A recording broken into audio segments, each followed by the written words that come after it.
හරි ළමයි. අපි දැන් මේ එන්නේ බිස්නස් ලෙවල් accounts වල 6 වෙනි වීඩියෝ ක්ලිප් එකට.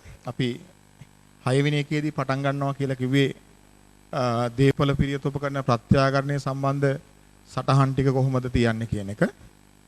හරි. අපි එමු 16 වෙනි ගානට. පිටු අංක 25 උදාහරණ අංක 16.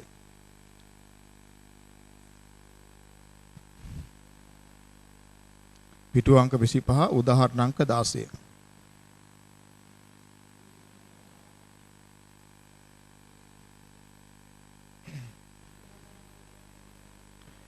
සීමිත වයි සමාගම 2018 4 දින රුපියල් ලක්ෂ 10ක් වටිනා යන්ත්‍රයක් මිලදී ගත් අතර එහි ආයු කාලය වසර 20ක් ලෙස ඇස්තමේන්තු කර ඇති අතර ආයු කාලයේ අවසානයේදී එහි කිසිදු වටිනාකමක් නැත. සමාගම යන්ත්‍ර සරල රේඛීය ක්‍රමයට ෂෙයා කරනු ලබයි. එහෙම ඉන්නෝනේ. ෂෙයා කරනු ලබයි. සමාගම 2019 12/31 දින එම යන්ත්‍රයේ රුපියල් දසලක්ෂ 25000කට ප්‍රත්‍යාකරණය කරන ලදී. ශ්‍රී ලංකා ගිණුම් කරන ප්‍රමිතාංක 16ට අනුව යන්ත්‍රයේ ප්‍රත්‍යාගන අතිරික්තය හෝ ඌනතාවයේ වාර්තා කිරීමට අවශ්‍ය ජර්නල් සටහන් ලියන්න. හරි. දැන් මම එහෙම දැම්මට සමස්ත ක්‍රියාවලිය ගැන අවබෝධයක් දෙනවා. දැන් මේ යන්ත්‍රය ප්‍රත්‍යාකරණය කරන්නේ 2019 12/31. 2019 12/31. අපි ගණනය කළ බලන්න ඕනේ ප්‍රත්‍යාකරණ අතිරික්තය හෝ ඌනතාවය කොච්චරක්ද කියලා. ඉස්සෙල්ලාම අපි ගන්නවා වත්කමේ ප්‍රත්‍යාකරණ අගය. ප්‍රත්‍යාකරණ අගය. මේක දාලා තියෙනවා ප්‍රත්‍යාකරණය කරන්නේ දසලක්ෂ 25000කට. ප්‍රත්‍යාකරණ අගය දසලක්ෂ 25000යි. ඒක සංසන්දනය කරන්න ඕනේ එදිනට ධාරණ අගයත් එක්ක. ධාරණ අගයත් එක්ක. දැන් මේ වත්කම කලින් ප්‍රත්‍යාකරණය කළා නැහැ. එහෙමනම් අපි ධාරණ අගය ගන්නේ පිරිවැයෙන් සමුච්චිත ෂය අඩු කරලා. පිරිවැය. පිරිවැය. යන්ත්‍රයේ පිරිවැය ලක්ෂ 10යි. පිරිවැය ලක්ෂ 10යි.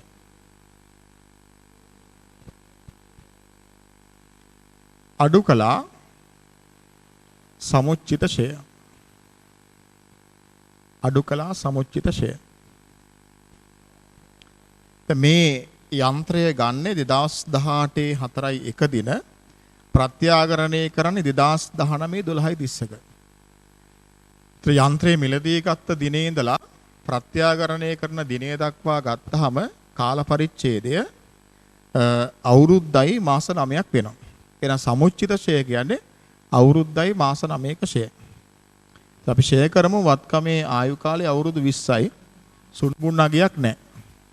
ඒතර අපි අවුරුද්දක ෂය ගන්නේ ලක්ෂ 10 20ෙන් බෙදලා අවුරුද්දක ෂය ඒක වැඩි කළා අවුරුද්දයි මාස 9.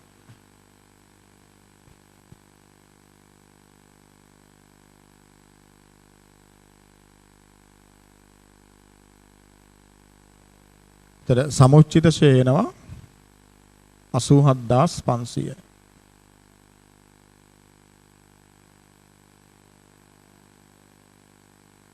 දැන් අඩු කළ ධාරණගේ ගන්න ළමයි.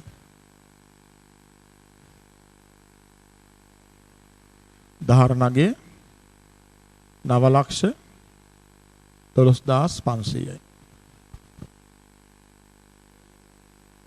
ප්‍රත්‍යාකරණගේ 10,25,000යි. ධාරණගේ 9,12,000. දැන් බලන්න ධාරණගේ කියන්නේ පොත්වල තියෙන අගය. ඒතර පොත්වල දැක්වෙන්නේ වත්කම මේ වෙනකොට අගය 9,12,500යි. නමුත් වත්කමේ ප්‍රත්‍යාකරණ අගය. නමුත් වත්කම අපි නැවත අගය කළාම වත්කම වටිනව කොච්චරද? 10,25,000. එහෙනම් වෙනස 1,12,500යි. එතකොට දහරණගයට වඩා ප්‍රත්‍යාගන්නගේ වැඩි. එතකොට අපි කියනවා ප්‍රත්‍යාගන්න අතිරික්තයක් තියෙනවා කියලා. ප්‍රත්‍යාගරණ අතිරික්තයක් තියෙනවා.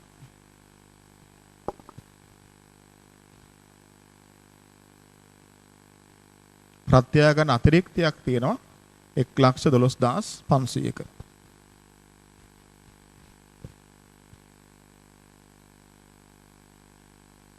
හරි. අපි බලමු කොහොමද මේක ගිණුම්ගත කරන්න කියලා.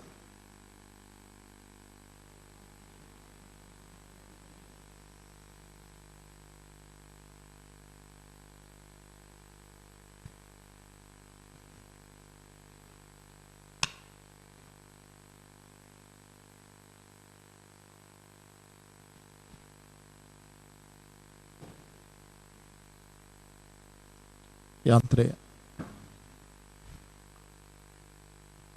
යන්ත්‍ර ගිණුම යන්ත්‍ර ශේවෙන් කිරීමේ ගිණුම යන්ත්‍ර ගිණුම යන්ත්‍ර ශේවෙන් කිරීමේ ගිණුම වත්කම ප්‍රත්‍යාකරණය කරනකොට යන්ත්‍ර ගිණුමේ ශේෂය තියෙනවා ඒකේ පිරිවැය ලක්ෂ 10. ශේවෙන් කිරීම ගිණුමේ ශේෂය තියෙනවා සමුච්චිත ශේ ප්‍රමාණය 87500.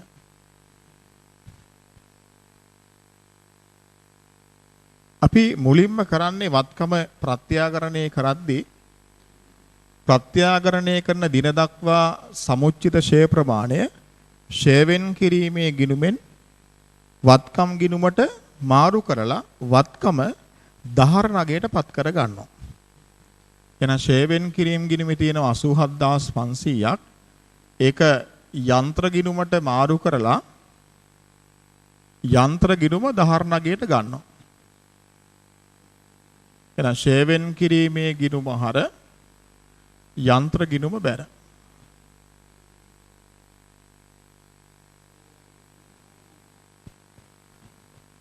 ශේවෙන් කිරීමේ ගිණුම හර යන්ත්‍ර ගිණුම බැර.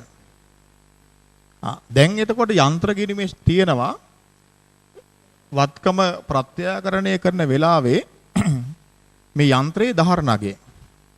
දහරණගේ කීයද?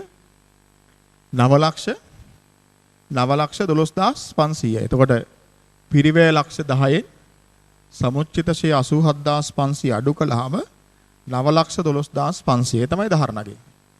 9,12,500ක දහරණගයක් තියෙන වත්කම ප්‍රත්‍යාකරණය කරන්නේ 10,25,000කට. ප්‍රත්‍යාකරණය කරද්දී අගේ වැඩි වෙනවා 1,12,500ක්. එන වත්කමේ අගේ වැඩි වෙනවා නම් ඒක වත්කම් ගිණුමට හර කරන්න ඕනේ. 1,12,500යි. එතකොට මේ වත්කමේ අගේ වැඩිවීම යන්ත්‍ර ගිණුම හර කරලා යන්ත්‍ර ගිණුම හර කරලා ළමයි අපි ඒක බැර කරන්න ඕනේ. අපි ඒක බැර කරන්න ඕනේ.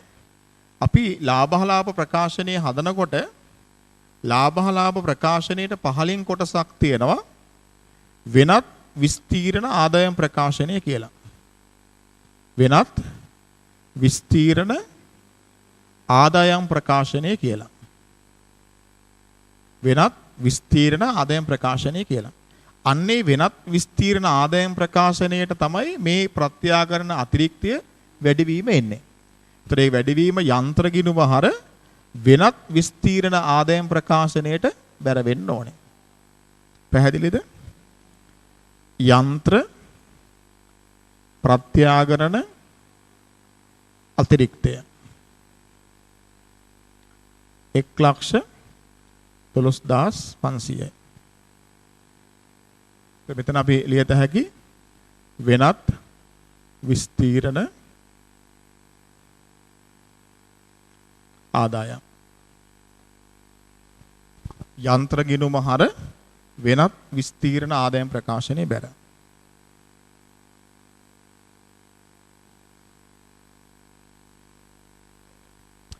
හරි. අපිට ප්‍රත්‍යාගන්න ප්‍රතිඵලයේ වාර්තා කිරීමේ ජර්නල් සටහන හෙව්වනේ. මෙන්න අපි ජර්නල් සටහන ලියනවා.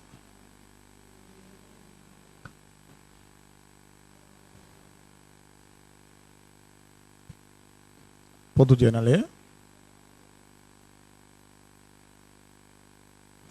විස්තරය හර බැර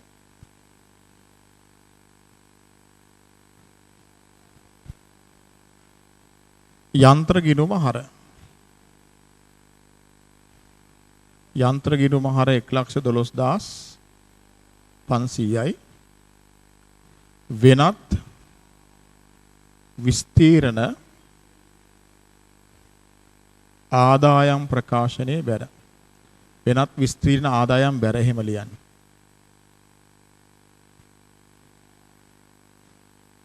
යන්ත්‍ර ගිණුම හර වෙනත් විස්තීර්ණ ආදායම් බැර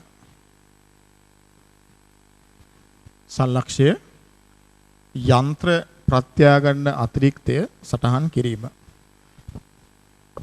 යන්ත්‍ර ප්‍රත්‍යාගන්න අතිරික්තය සටහන් කිරීම.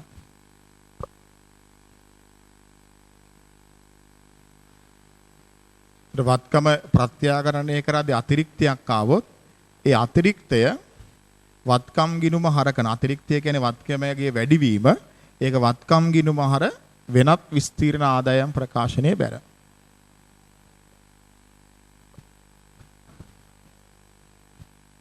හරි අපි එනවා යන්ත්‍ර ගිණුමට මේ බලන්න යන්ත්‍ර ගිණුම ළමයි ශේෂ කරන්න. දැන් ඔයගලගේ අවබෝධයටයි මේ ගිණුම් සටහන් ටික කියලා දෙන්නේ.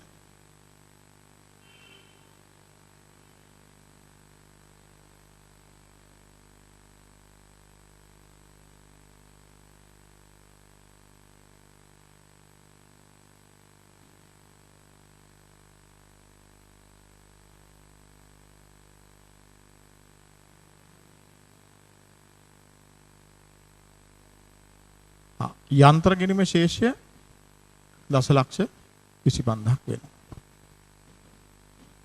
යන්ත්‍ර ගිණුමේ ශේෂය දසලක්ෂ 25000යි. දැක්කද? යන්ත්‍ර ප්‍රත්‍යාකරණයේ වාර්තා කිරීමත් එක්ක යන්ත්‍ර ගිණුමේ ශේෂය දසලක්ෂ 25000ක් වෙනවා. දැක්කද? වත්කම ප්‍රත්‍යාගන්න අගයට මාරු වුණා. එහෙනම් මෙතනින් පස්සේ අපි යන්ත්‍රය ෂේ කරනකොට ෂේ කිරීම සඳහා පාවිච්චි කරන අගය තමයි කීයද? දසලක්ෂ 25000. තේරෙනවද? එහෙනම් දසලක්ෂ 25000 තමයි ෂේ කරගෙන යන්නේ. හරි.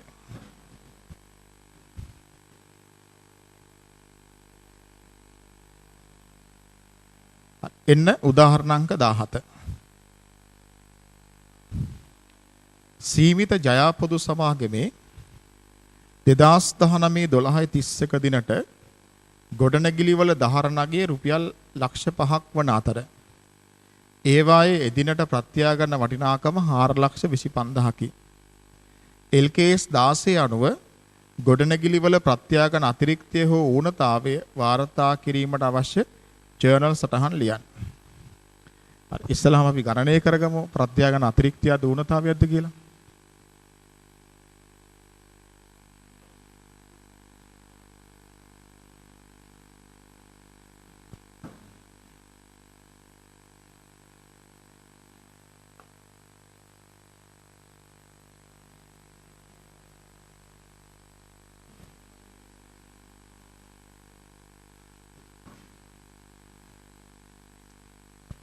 ප්‍රත්‍යාකරණය කරන්නේ 2019-12-31.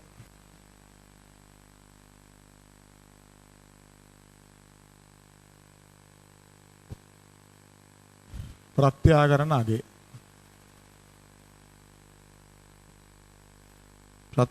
අගය රුපියල් ලක්ෂ 4,25,000යි.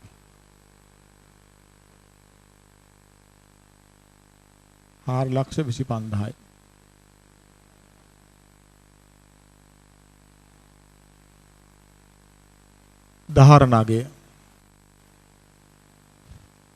දහරණගේ ලක්ෂ 5යි. දහරණගේ ලක්ෂ 5යි. වෙනස 75යි. ඒ තමයි ප්‍රත්‍යාගරණ මොකද්ද? තවන්න පේනවා වත්කමේ දහරණගයට වඩා ප්‍රත්‍යාගරණගේ අඩුයි. ඒතර ප්‍රත්‍යාගරණක අඩුයි කියලා කියන්නේ ප්‍රත්‍යාගරණ ඌනතාවයක් වෙනවා. ප්‍රත්‍යාගරණ ඌනතාවය. ප්‍රත්‍යාගරණ ඌනතාවය 75ක් වෙනවා. හරි. අපි කොහොමද ඔක ගිනුම් තියන්නේ? මේ වත්කම ගොඩනැගිල්ලක් ගොඩනැගිලි ගිනුම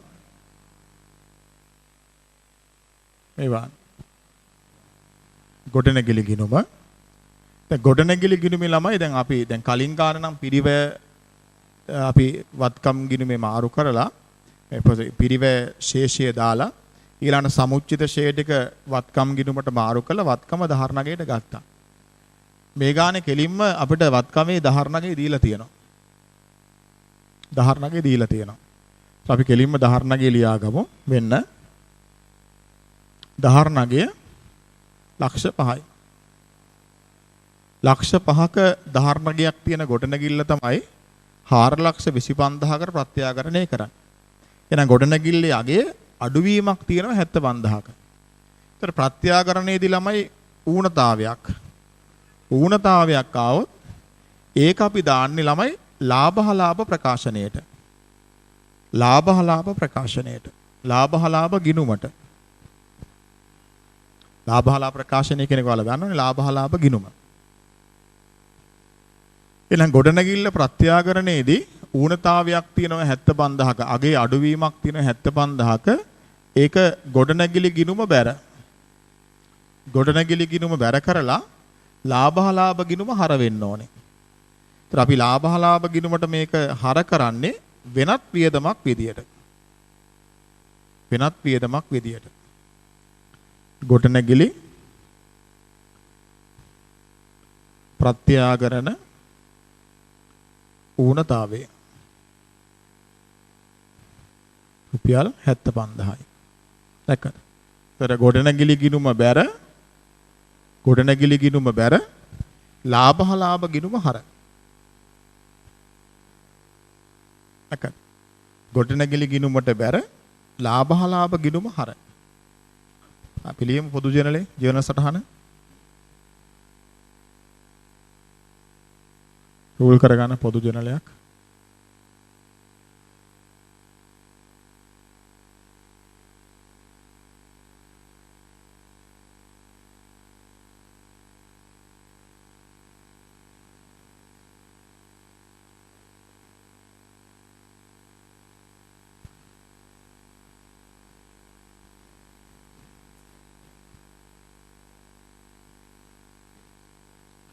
ප්‍රත්‍යාගරණ ඌනතාවය ලාභහලාභ ගිණුම හර.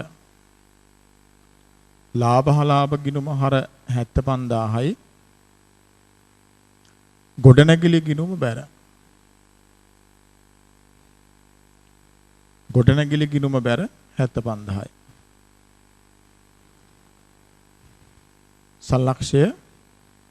සල්ලක්ෂය ගොඩනැගිලි ප්‍රත්‍යාගරණ ඌනතාවය සටහන් කිරීම. ගොඩනැගිලි ප්‍රත්‍යාගරණ ඌනතාවය සටහන් කිරීම.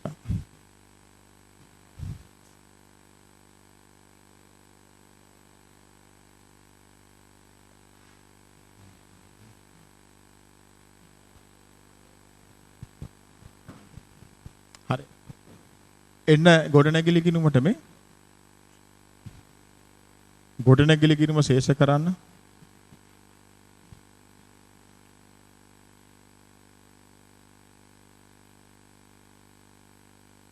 ගොඩනැගිලි ගිණුමේ ශේෂය කීය දෙන්නේ? 4,25,000යි. ගොඩනැගිලි ගිණුමේ ශේෂය 4,25,000යි. ඒ තමයි ගොඩනැගිල්ලේ ප්‍රත්‍යාගන්න අගය. අලුත් ප්‍රත්‍යාගන්න අගය. පැහැදිලි නේද? හරි. අපි යනවා උදාහරණාංක 18ට 18 වෙනි ගාන සීමිත ජනජය පොදු සමාගමේ 2017 12/31 දිනට ගොඩනැගිලි ලක්ෂ 8කට ප්‍රත්‍යාකරණය කළ අතර දහර නගී ලක්ෂ 6ක්ව පැවතුණි. සමාගම ගොඩනැගිලි සරල මාර්ග ක්‍රමයට ශ්‍රේය කරන අතර ගොඩනැගිලි වල ඉතිරි ජීවිත කාලය වසර 16ක් ලෙස ඇස්තමේන්තු කර ඇත. සමාගම 2019 12/31 දින ගොඩනැගිලි නැවත ප්‍රත්‍යාකරණය කළ අතර එහි ප්‍රත්‍යාකරණ නගී රුපියල් 6,50,000ක් විය. එල්කේස් 16ට අනුව 2019 12/31 අවසන් වර්ෂය සඳහා ගොඩනැගිලි වල ප්‍රත්‍යාකරණ අතිරික්තය හෝ ඌනතාවය වාර්තා කිරීමේ ජර්නල් සටහන ලියන්න. දැන් අපෙන් අහන්නේ ළමයි මේ 2019 ප්‍රත්‍යාකරණය වාර්තා කිරීමේ ජර්නල් සටහන. හැබැයි එතනදී ළමයි අර කලින් ප්‍රත්‍යාකරණය 2017 දී ප්‍රත්‍යාකරණයක් වුණා. ඒක කොහොමද කියලා අපි දැනගෙන ඉන්න ඕනේ.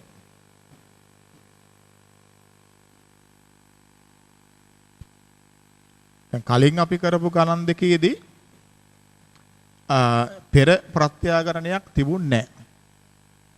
දැන් මේ අපි කරන ගානේ 2019 ප්‍රත්‍යාකරණ ප්‍රතිඵලය ජර්නල් සටහන අහනකොට ඊට කලින් ප්‍රත්‍යාකරණයක් තියෙනවා. ඒතර ඒකේ ප්‍රතිඵලය අපි දැනගෙන ඉන්න ඕනේ අලුත් ප්‍රතිඵලය ගැන ලියන්න.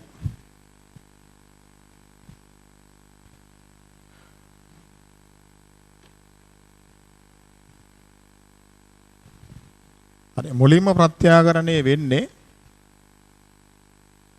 2017 12/31 2017 12/31 ප්‍රත්‍යාකරණ අගය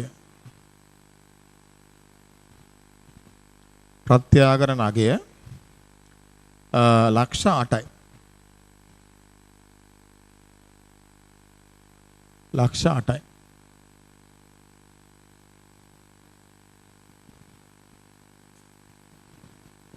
දහර නගය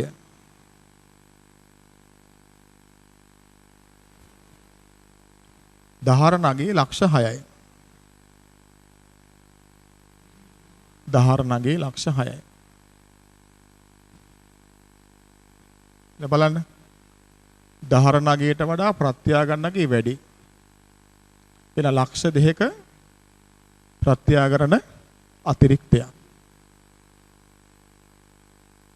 ප්‍රත්‍යාකරණ අතිරික්තයක්.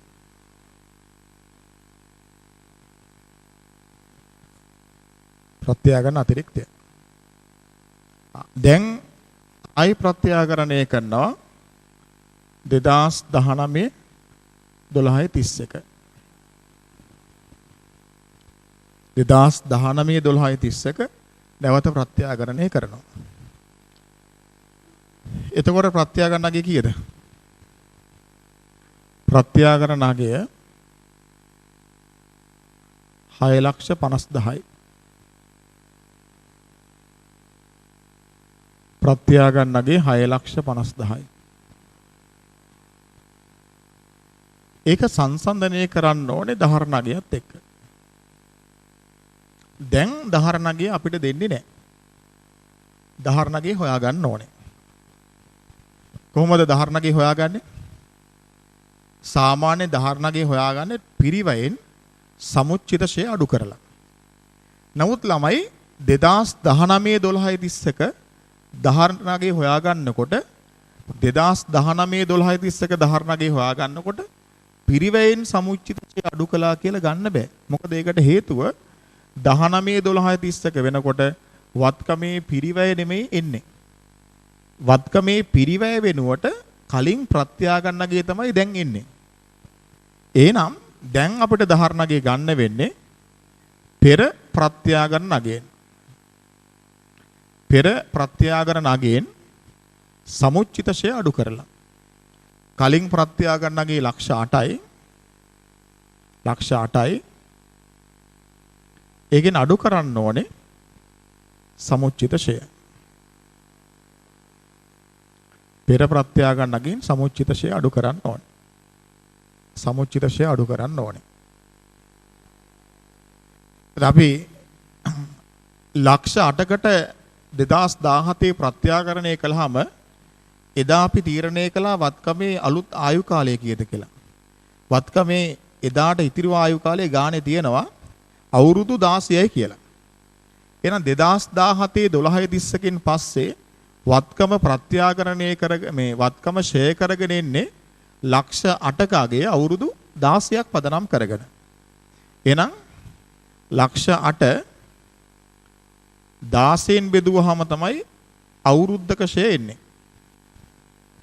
2017 12:30ක 2019 12:30ක. එහෙනම් කොච්චර කාලයක් ෂය වෙලාද? අවුරුදු දෙකක්. එහෙනම් වසර දෙකක ප්‍රමාණය තමයි සමුච්චිත ෂය කියලා ගන්න ඕනේ. ඒතර කීය දෙන්නේ? ලක්ෂයයි. සමුච්චිත ෂය ලක්ෂයයි. එහෙනම් පෙර ප්‍රත්‍යාකරණ අගයෙන් සමුච්චිත ෂය ලක්ෂය අඩු කළාම දැන් ධාරණගේ ලක්ෂ 7යි.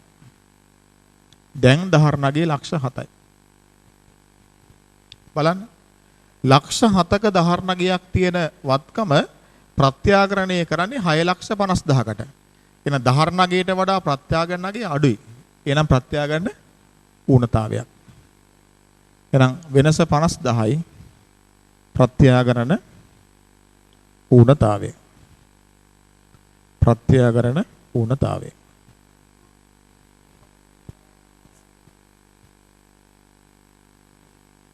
හරි නේද? දැන් මෙන්න ජර්නලේ ලියමු.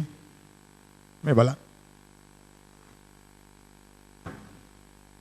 දැන් කලින් මම ඔයගලන්ට කියලා දුන්නා ප්‍රත්‍යාකරණ අතිරික්තයක් නම් කොහොමද ලියන්නේ? ඌනතාවයක් නම් කොහොමද ලියන්නේ කියලා.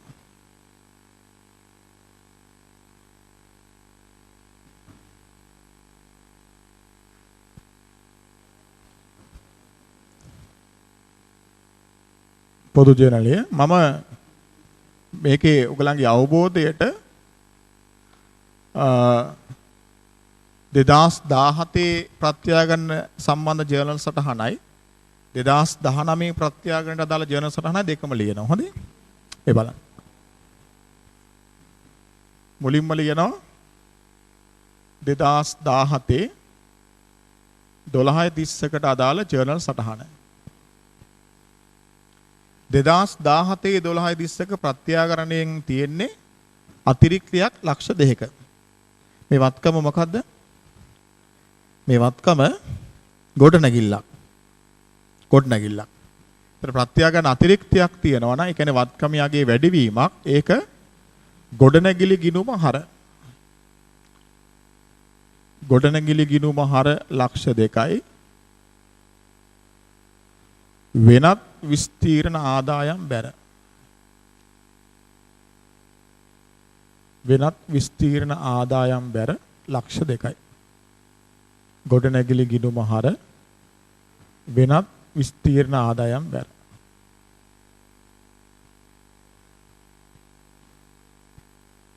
තර සංලක්ෂය ලියන්න පුළුවන් ගොඩනැගිලි ප්‍රත්‍යාකරණ අතිරික්තය සටහන් කිරීම.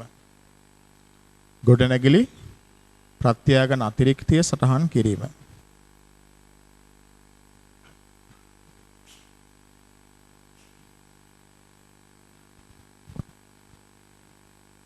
හරි නේද?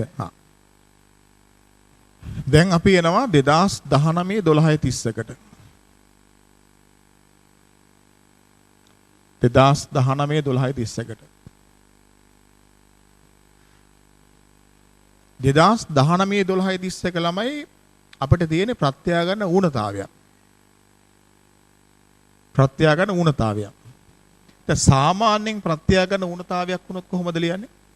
ප්‍රත්‍යාකරණ ඌනතාවයක් වුණොත් ලියන්නේ වත්කම් ගිණුම බැර. මොකද වත්කම යගේ අඩු වෙනවා. වත්කම් ගිණුම බැර ලාභහලාභ ගිණුම හර. ඒතර ප්‍රත්‍යාකරණ ඌනතාවයේ ළමයි වත්කම් ගිණුමට බැර කරලා ලාභහලාභ ගිණුම අපි හර කරන්නේ අපි වත්කම පළවෙනි වතාවට ප්‍රත්‍යාකරණයේදී ඌනතාවයක් ආවොත්. දැන් මේ අපිට ප්‍රත්‍යාකරණ ඌනතාවයක් ඇවිල්ලා තියෙන්නේ කලින් අතිරික්තයක් තියෙන වෙලාවක. කලින් අතිරික්තයක්සේ හඳුනාගත්ත අවස්ථාවක තමයි දැන් ඌනතාවයක් ඇවිල්ලා තියෙන්නේ. ඒ නිසා ළමයි දීපල පිරියත උපකරණ ප්‍රමිතිය අනුව වත්කමක් මුල්වරට අතිරික්තයක්සේ හඳුනගෙන වත්කමක මුල්වරට ප්‍රත්‍යාගන අතිරික්තයක් හඳුනගෙන පසුව ප්‍රත්‍යාගරණය කරද්දී ඌනතාවයක් ආවොත් මුලින්ම අපි කරන්න ඕනේ ඒ ඌනතාවය අර අතිරික්තයට හිලව් කරන්න ඕනේ. අතිරික්තයට හිලව් කරන්න ඕනේ. කලින් අතිරික්තයේ ලක්ෂ දෙකක් තියෙනවා. දැන් ඌනතාවයේ ආවේ 50000යි. එන අපිට පුළුවන් ඌනතාවයේ 50000ම අර අතිරික්තයට හිලව් කරන්න. ඒතර ඌනතාවය නිසා වත්කම අඩු වෙනවා. වත්කම අඩු වෙනවා නම් වත්කම් ගිණුම බැර.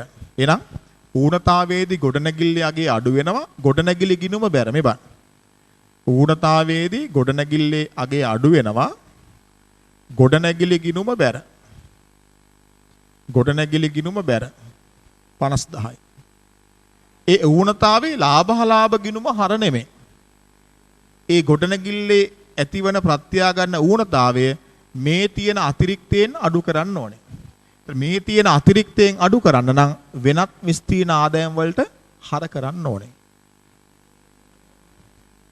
වෙනත් විස්තීර්ණ ආදායම් හර. වෙනත් විස්තීර්ණ ආදායම් හර දැක්කද? කලින් අතිරික්තයක් තියෙන වෙලාවක පසුව ඌනතාවයක් ආවොත් ඒ ඌනතාවය කලින් තියෙන අතිරික්තයෙන් ඕනේ හිලව් කරන්න.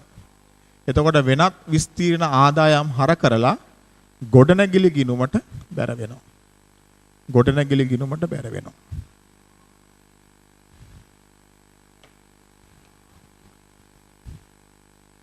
මෙතන සංලක්ෂය ගොඩනැගිලි ප්‍රත්‍යාකරණ ඌනතාවය සටහන් කිරීම. ගොඩනැගිලි ප්‍රත්‍යාකරණ ඌනතාවය සටහන් කිරීම. දැන් ළමයි මේ සටහන් කරන විදිය ඉගෙනගෙන ඊට පස්සේ අපි සමාගම් පාඩමට ආවහම එතනදී ඉගෙන ගන්නවා කොහොමද මේ ප්‍රත්‍යාකරණ අතිරික්තය වූ ඌනතාවය මූල්‍ය ප්‍රකාශනවල සටහන් කිරීම කරන්න. ඒතර මෙතන ditth සටහනයි අවබෝධ කරගන්නේ. ඊට පස්සේ අපි ඉගෙන ගන්නවා මූල්‍ය ප්‍රකාශනවල මුහුණතේ කොහොමද මේක පෙන්눔 කරන්නේ.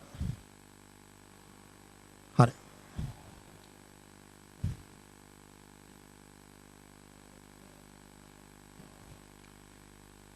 හරි. අපි යන් 19 වෙනි උදාහරණයට. 19.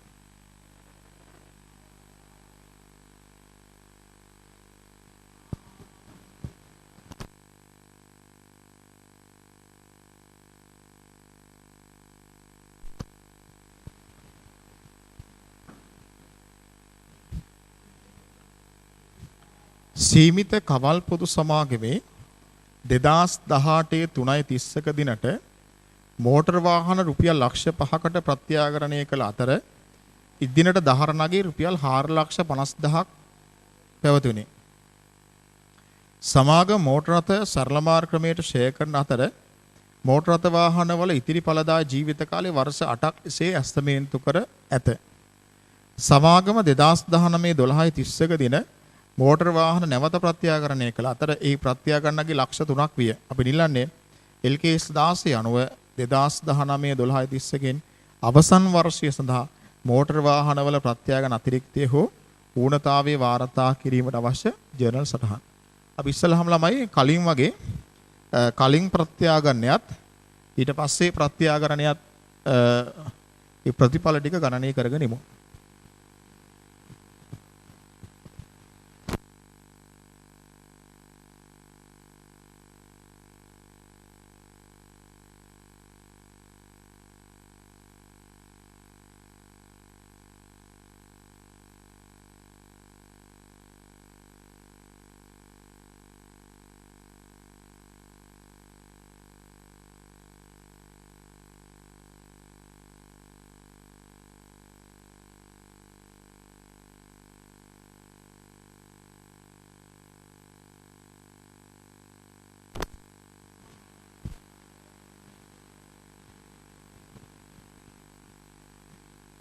දෙදාස් 18 3:31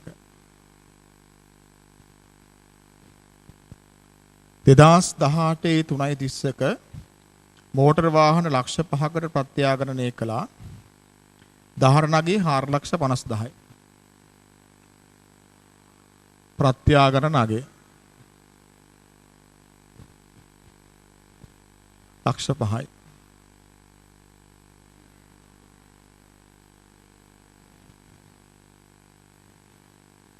දහරණගේ 4,50,000යි.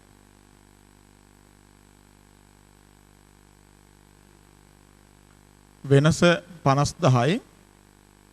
වෙනස 50,000යි. තමන්ට පේනවා දහරණගේට වඩා ප්‍රත්‍යාගරණගේ වැඩි. ඒ නිසා ප්‍රත්‍යාගරණ අතිරික්තයක්. ප්‍රත්‍යාගරණ අතිරික්තයක්. ආපහු ප්‍රත්‍යාගරණය කරනවා 2019 12:31. 12:31. ප්‍රත්‍යාගරණ අගය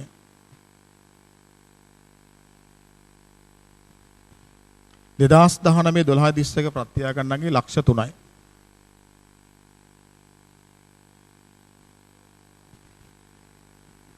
ඒක සංසන්දනය කරන්න ඕනේ දහරණගයත් එක්ක.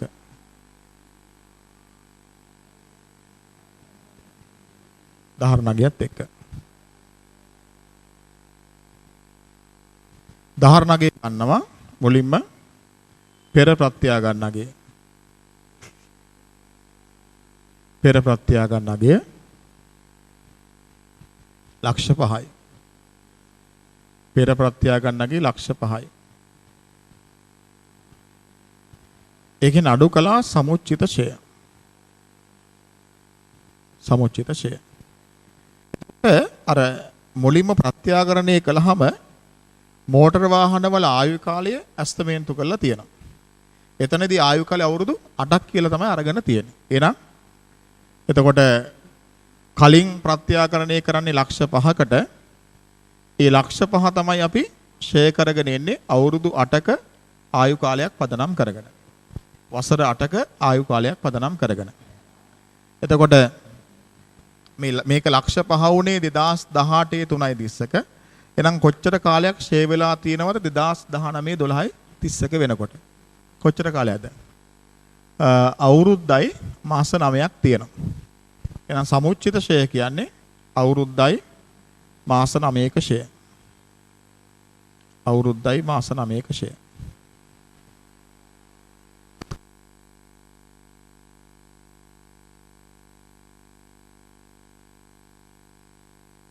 එක් ලක්ෂ 9,375යි.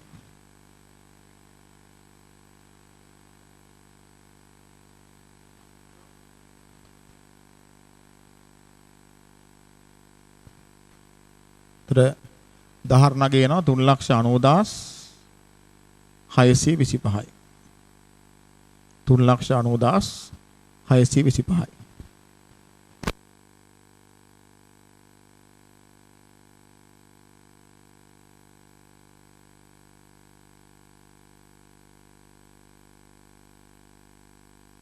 හරි එතකොට 3,90,625ක දහරණගයක් තියෙන වත්කම ප්‍රත්‍යාගරණය කරන්නේ ලක්ෂ 3කට.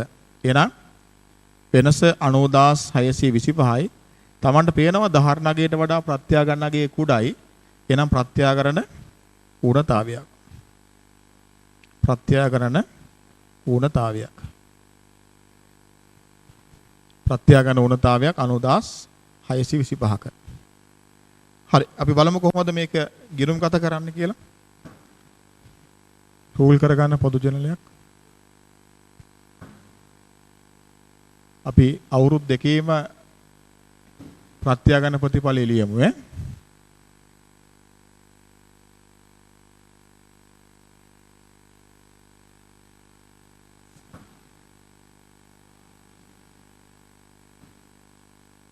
පොදු ජනලය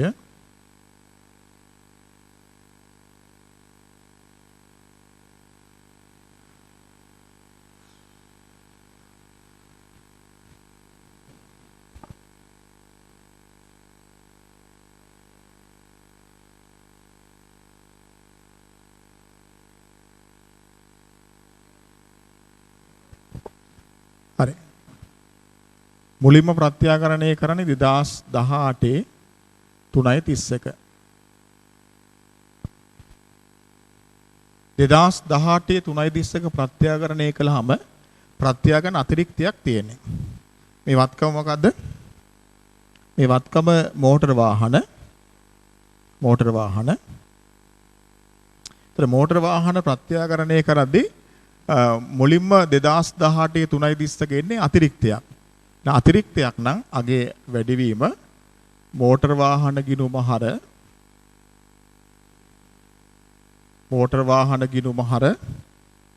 50000යි වෙනත් විස්තීර්ණ ආදායම් බැර.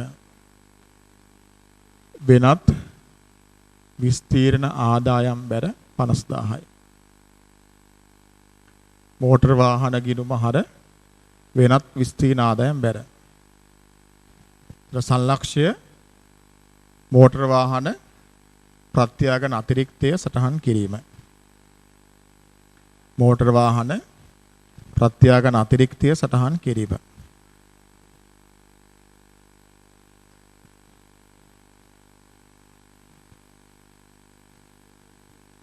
හරි. ඊළඟට ළමයි දැන් දෙවෙනි පාර ප්‍රත්‍යාකරණය කළා 2019 12:31. ඒ ප්‍රත්‍යාකරණයේ තියෙන්නේ රුපියල් 90625ක ඌනතාවයක්. ඒතර කලින් ඉගෙන ගත්තනේ අතිරික්තයක් තියෙන වෙලාවක ඌනතාවයක් ආවොත් අර කලින් අතිරික්තයෙන් ඕනේ හිලව් කරන්න. එහෙමනම් මේ බලන්න. දැන් මෝටර වාහනේ අගේ අඩු වෙනවා 90625ක ඌනතාවයක්නේ. ඒතර මෝටර වාහනේ අගේ අඩුවීම මෝටර වාහන ගිණුම බැර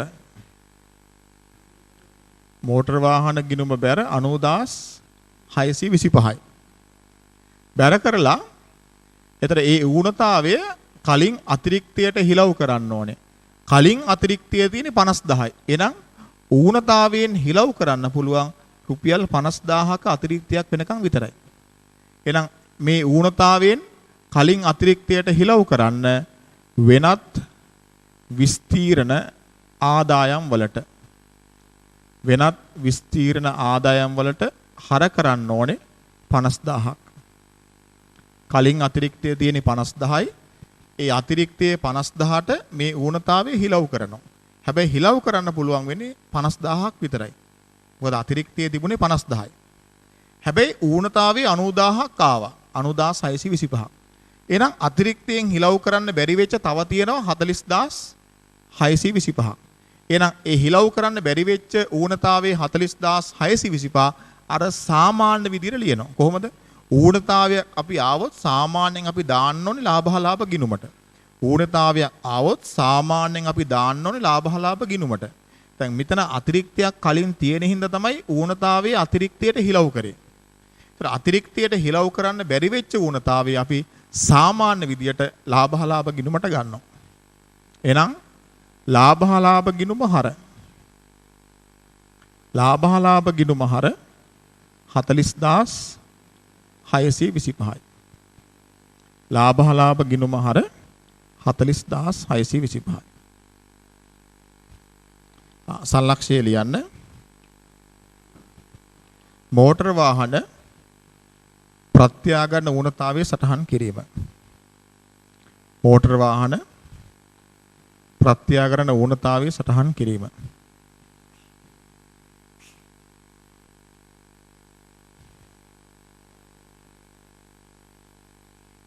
මෝටර වාහන ප්‍රත්‍යාකරණ ඌනතාවය සටහන් කිරීම.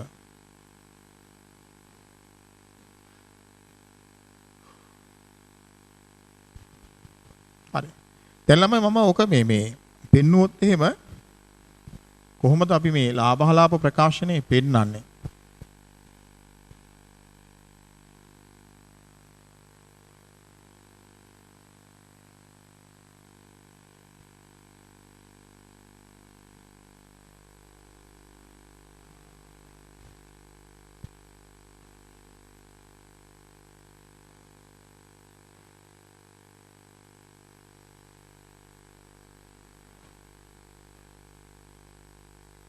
හරිද?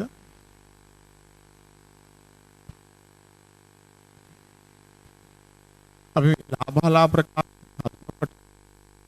ලාභහලාභ සහ වෙනත් විස්තීර්ණ ආදායම් ප්‍රකාශනය. ඒ දෙක එකට හදාන්නේ. ලාභහලාභ සහ වෙනත් විස්තීර්ණ ආදායම් ප්‍රකාශනය. හරිද? දැන් අපි විකුණුම් වලින් විකුණුම් පිරිවැය අඩු කරනවා. දරලාභය දරලාභයට වෙනත් ආදායම් එකතු කරලා වියදම් ටික අඩු කරලා සුද්ධ ලාභය ගන්නවා. සුද්ධ ලාභය ගන්නවා. ඒතර මෙතනට වෙනකන් ළමයි සුද්ධ ලාභයේ කොටස වෙනකම්ම තියෙන ලාභහලාභ ප්‍රකාශනය. ලාභහලාභ ප්‍රකාශනයේ පහළ කොටස තමයි වෙනත් විස්තීර්ණ ආදායම් වෙන්නේ. වෙනත් විස්තීර්ණ ආදායම් වෙන්නේ. වෙනත් විස්තීර්ණ ආදායම් වෙන්නේ. මම මේක ඔයගලන්ට පෙන්නන්නේ 2018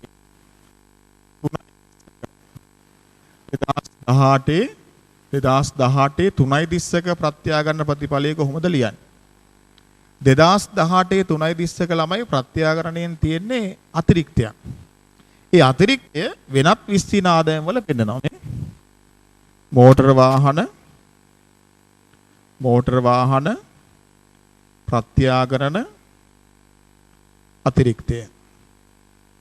මෝටර වාහන ප්‍රත්‍යාගන අතිරික්තය 50000 දැක්කද? 2018 3.30ක ප්‍රත්‍යාකරණයේ සම්බන්ධයෙන් ලාභහලාභ සහ වෙනත් විස්තීර්ණ ආදායම් ප්‍රකාශනයේ ඔහොම තමයි පෙන්නන්නේ. මෝටර වාහන ප්‍රත්‍යාගන අතිරික්තය.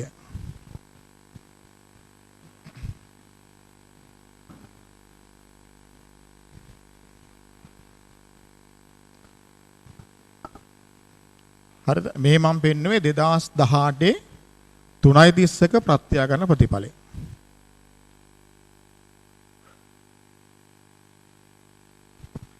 අපි ඊළඟට ප්‍රත්‍යාකරණය කළා ළමයි 2019 12.30ක. දැන් මම ඔයාලට පෙන්වන්න යන්නේ 2019 3.30ක කොහොමද මේ ලාභහලාභ 2019 12.30ක ප්‍රත්‍යාගන ප්‍රතිඵලය කොහොමද ලාභහලාභ සහ වෙනත් විස්තීර්ණ ආදායම් ප්‍රකාශනයේ පෙන්වන්නේ. 2019 12.30ක ප්‍රත්‍යාගන ප්‍රතිඵලය කොහොමද ලාභහලාභ සහ වෙනත් විස්තීර්ණ ආදායම් ප්‍රකාශනයේ පෙන්වන්නේ. එතනදී අපි මෙතන ජර්නල් සටහනට ආවොත් නේ ජර්නල් සටහනට ආවොත් මේ 2019 12.30ක ප්‍රතිඵලය වෙනත් විස්තීර්ණ ආදායම් හර ලාභහලාභ හර මෝටර වාහන ගිණුම් බැර. ඒතර මෝටර වාහන ප්‍රත්‍යාකරණය කරද්දී ඌනතාවයක් තියෙන්නේ. ඒ ඌනතාවයෙන් 50000ක් කලින් අතිරික්තයට හිලව් කරනවා. එහෙනම් මේ බලන්න. දැන් කලින් අපි ලිව්වනේ වෙනත් විස්තීර්ණ ආදායම් යටතේ 2018 වෙනත් විස්තීර්ණ ආදායම් යටතේ ලිව්වා මෝටර වාහන ප්‍රත්‍යාකරණ අතිරික්තය කියලා. දැන් අපි කරන්නේ ඒ ලිව්ව අතිරික්තයෙන් දැන් ඇතිවන ඌනතාවය හිලව් කරනවා. එහෙනම් මේ අපි වෙනත් විස්තීර්ණ ආදායම් වල ලියනවා මෝටර වාහන ප්‍රත්‍යාකරණ හරිද? මෝටර වාහන ප්‍රත්‍යාකරණ ඌනතාවය මෙතන ඌනතාවය ලියන්න පුළුවන්. හරිද? ඌනතාවය ප්‍රත්‍යාකරණ ඌනතාවය කීයද? 50000යි.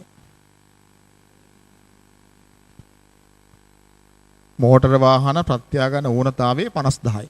හරිද? එතකොට කලින් අතිරික්තයේ මේක අඩු වෙනවා.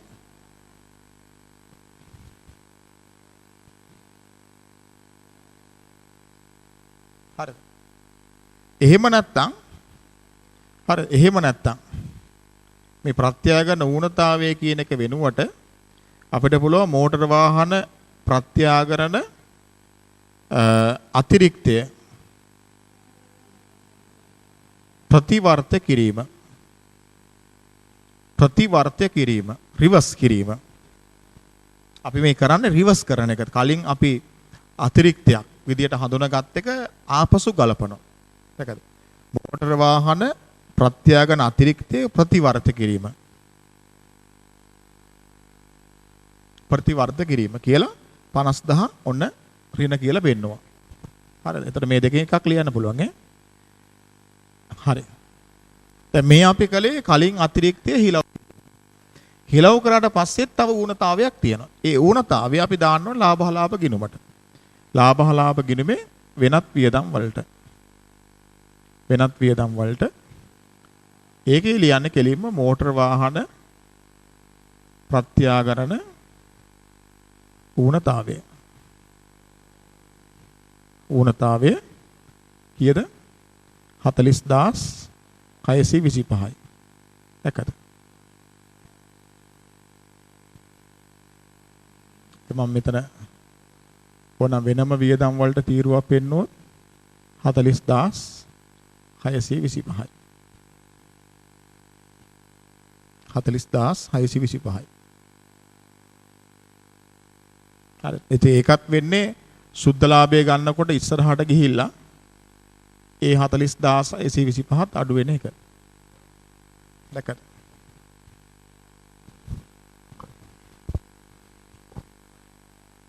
හරි. තව තියෙන ඉතින් මේ අතිරික්තය මෙතනින් අඩු කරනවා. ඊට පස්සේ හිමිකම් වෙනස් වීම ප්‍රකාශනයට ගිහිල්ලා ඒකෙත් බලපෑම පෙන්වන්න ඕනේ. තව කතන්දර ගොඩක් තියෙනවා. ඒක ඉතින් සමාගම් එකත් එක තමයි අපිට කරන්න වෙන්නේ. නැත්තම් මෙතනදී කරන්න අමාරුයි ළමයි ඈ. හරි. දැන් කොමර්ස් කරපු ළමයින්ට නම් බොහොමයක් අයට ඒක තේරෙනවා කළොත් එහෙම. අර නොකරපු කීප දෙනෙක් ඉඳන් අපි සමාගම් පාඩමට ගියාට පස්සේ සමාගම් ගණන් හදනකොට ඒ සම්බන්ධව සාකච්ඡා කරමු.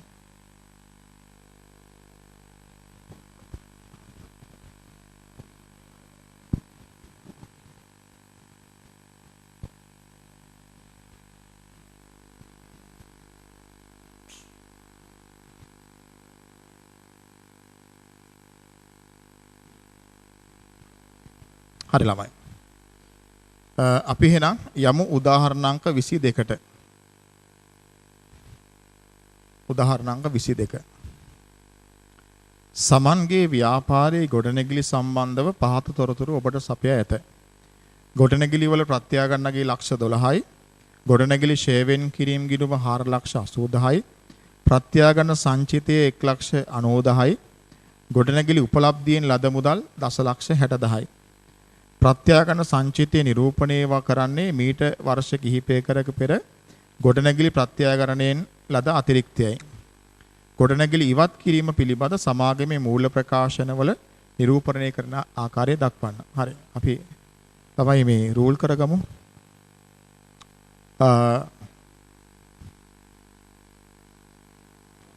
රූල් කරගන්න ළමයි ගිණුම් 3ක්.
ගොඩනැගිලි ගිණුම ගොඩනැගිලි ෂේවෙන් කිරීමේ ගිණුම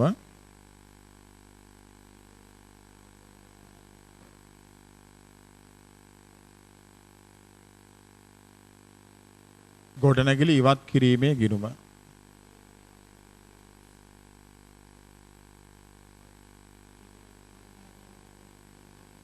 ගොඩනැගිලි ඉවත් කිරීමේ ගිණුම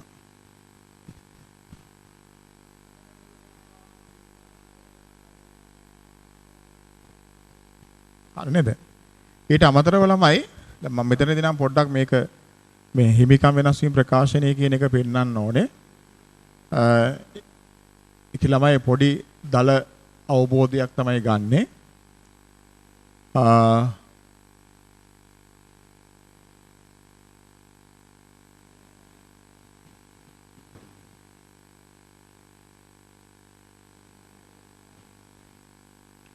හිමිකම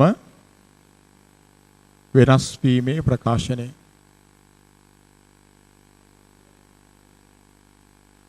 හිමිකම වෙනස් වීමේ ප්‍රකාශනය ප්‍රත්‍යාගරණ සංචිතය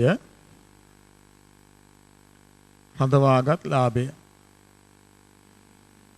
ප්‍රත්‍යාගරණ සංචිතය රඳවාගත් ලාභය.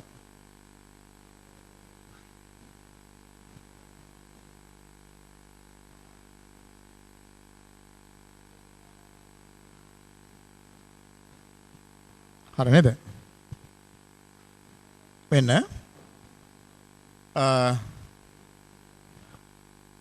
ගොඩනැගිලි ගිණුමේ දැන් මේ ගොඩනැගිල්ල විකුණන වෙලාවේ ගොඩනැගිලි ගිණුමේ ශේෂයක් තියෙනවා. ඒ තමයි ප්‍රත්‍යාගන්න අගය කියන එක. ගොඩනැගිල්ල දැන් අද විකුණනවා. ඒ වෙනකොටත් ගොඩනැගිල්ල කලින් ප්‍රත්‍යාගරණය කරලා තියෙන්නේ ලක්ෂ 12කට. සා ගොඩනැගිලි ගිණුමේ ශේෂය ලක්ෂ 12යි. ගොඩනැගිලි ෂේවෙන් කිරීම ගිණුමේ ශේෂයක් තියෙනවා 4,80,000ක. ගොඩනැගිලි ෂේවෙන් කිරීම ගිණුමේ ශේෂයක් තියෙනවා 4,80,000ක. 4,80,000ක. ඊළඟ ළමයි ප්‍රත්‍යාගන සංචිත ශේෂයක් තියෙනවා. ප්‍රත්‍යාගන සංචිත ශේෂය තියෙන්නේ හිමිකම් වෙනස් වීම ප්‍රකාශනය තුල. ප්‍රත්‍යාගන සංචිත ශේෂයක් තියෙනවා 1,90,000ක. රඳවාගත් ලාභ ටිකට ළමයි කතිර ටිකක් දාගන්න. ඒක දීලා නැහැනේ. නිකන් කතිර ශේෂයක් දාගන්න. හරි. දැන් තියෙන ළමයි අපිට මේ වත්කම ඉවත් කිරීම ගැන පොත්වල ලියන්න. ඉවත් කිරීම ගැන ලියන්න එන්න. අපි වත්කම ඉවත් කරනකොට මුලින්ම වත්කම යගේ ඉවත් කිරීමේ ගිණුමට මාරු කරන්න ඕනේ. දැන් ගොඩනැගිල්ල ලක්ෂ 12යි. ගොඩනැගිලි ගිණුමට බැර වෙලා ඉවත් කිරීමේ ගිණුමට හර වෙනවා. ගොඩනැගිලි ගිණුම බැර ඉවත් කිරීමේ ගිණුම හර.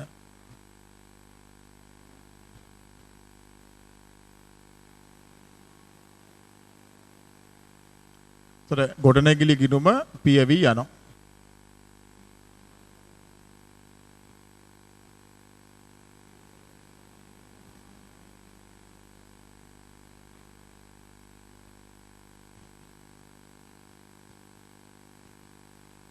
ඊළඟට ෂේවෙන් කිරීම ගිණුමේ තියෙන 4,80,000 ඉවත් කිරීමේ ගිණුමට මාරු වෙනවා.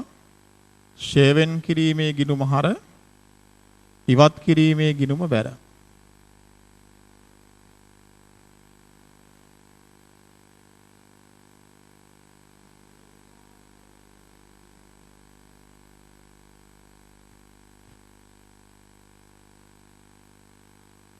ෂේවෙන් කිරීමේ ගිණුම හර ඉවත් කිරීමේ ගිණුම් බැර. ෂේවෙන් කිරීමේ ගිණුමත් පියවි යනවා.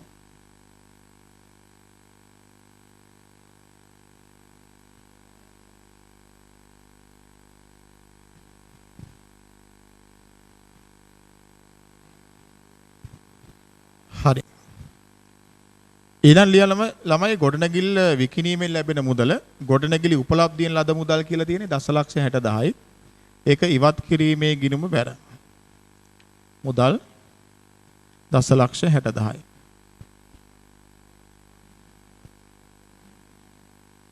වෙනස තමයි ගොඩනැගිලි උපලබ්ධියෙන් වන ගොඩනැගිලි විකිණීමෙන් වන ලාභය හෝ අලාභය. හරි. අපි ගමු. ඉවත් කිරීමේ ගිණුමේ බැර පැත්ත එකතුව වැඩි. 15,40,000යි. එකතුව හර පැත්තට ගෙනාවා. හර පැත්තේ වෙනස 3,40,000යි. ඒක ලාභ ගිණුමට මාරු වෙනවා. ඒතර හර පැත්තෙන් ආවේ ඒ නිසා ඒක ලාභයක් වෙනවා. ගොඩනැගිලි ඉවත් කිරීමෙන් ලාභයක් වෙනවා 3,40,000ක. අපි ඒක ලාභ ප්‍රකාශනයට දාන්න ඕනේ. ලාභ ප්‍රකාශනයට වෙනත් ආදායම් යටතේ ගොඩනැගිලි ඉවත් කිරීමේ ලාභය. ගොඩනැගිලි ඉවත් කිරීමේ ලාභය 3,40,000යි. 3,40,000යි. ළමයි ගොඩනැගිලි ඉවත් කිරීමෙන් වන ලාභය 3,40,000යි නෙමෙයි. ඊට වැඩි. ඒ බලන්න. මෙතන ළමයි 3,40,000ක ලාභයක් ආවේ ගොඩනැගිල්ලේ මොනාගේ මෙතනට ඇවිල්ලාද ප්‍රත්‍යාගන්නගේ ඇවිල්ලා. ගොඩනැගිල්ලේ ප්‍රත්‍යාගන්නගේ ආපු නිසා තමයි ලාභය 3,40,000 වුනේ. ගොඩනැගිල්ලේ පිරිවැය මෙතනට ආවනම් මේ ලාභය මීට වඩා වැඩි වෙනවා. මොකද කලින් ප්‍රත්‍යාගරණයේදී තියෙන අතිරික්තයක්. සංචිතයක් තියෙන අතිරික්තයක්. ඒ කියන්නේ කලින් අතිරික්තයක් ආපු අවස්ථාවක තමයි ගොඩනැගිල්ල අපි විකිණීම කරන්නේ. එහෙනම් ගොඩනැගිල්ලේ අගේ මෙතනට ඇවිල්ලා තියෙන්නේ අර අතිරික්තයත් එක්ක. එහෙනම් ගොඩනැගිල්ල විකිණීමෙන් වන සැබෑ ලාභය කියන්නේ මෙතන 3,40,000යි කලින් අපි අතිරික්තයක්සේ හඳුනාගත්ත අගයයි දෙකේම එකතුව. ඒත් කලින් අපි අතිරික්තයක්සේ හඳුනාගෙන තියෙන 1,90,000 මේ වань. කලින් අපි අතිරික්තයක්සේ හඳුනාගත්ත 1,90,000 මෙතන සංචිතයක්සේ තියෙනවා. එහෙනම් මේකත් උපලබ්ධි වෙනවා. මේකත් ලාභයක් බවට පත් වෙනවා. එහෙනම් අපි කරන්න ඕනේ ගොඩනැගිල්ල උපලබ්ධි කිරීමත් එක්ක මේ සංචිතයේ උපලබ්ධි වෙන හින්දා මේ සංචිතය මෙතනින් අඩු කරලා රඳවාගත් ලාභයට එකතු කරන්න ඕනේ. දැක්කද? අපි ලියනවා ඉවත් කළ ගොඩනැගිල්ලේ ප්‍රත්‍යාගරණ සංචිතය උපලබ්ධි වීම.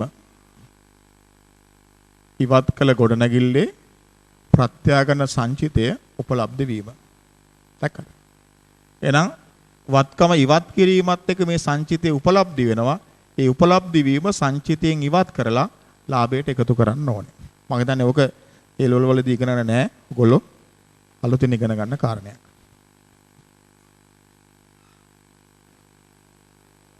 හරි.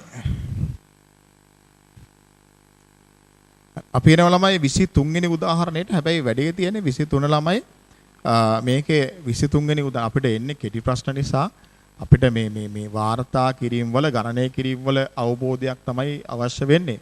ඉතින් මේ 23 වෙනි උදාහරණේ ළමයි මම ඔයගලන්ට දාලා තියෙන්නේ මේක පන්ති අපි සාමාන්‍ය විදියට ක්ලාස් එක කරා නම් නෝමල් පන්ති කරා නම් මේ 23 වෙනි ගාන ඔයගලන්ට හදන් එන්න කියලා.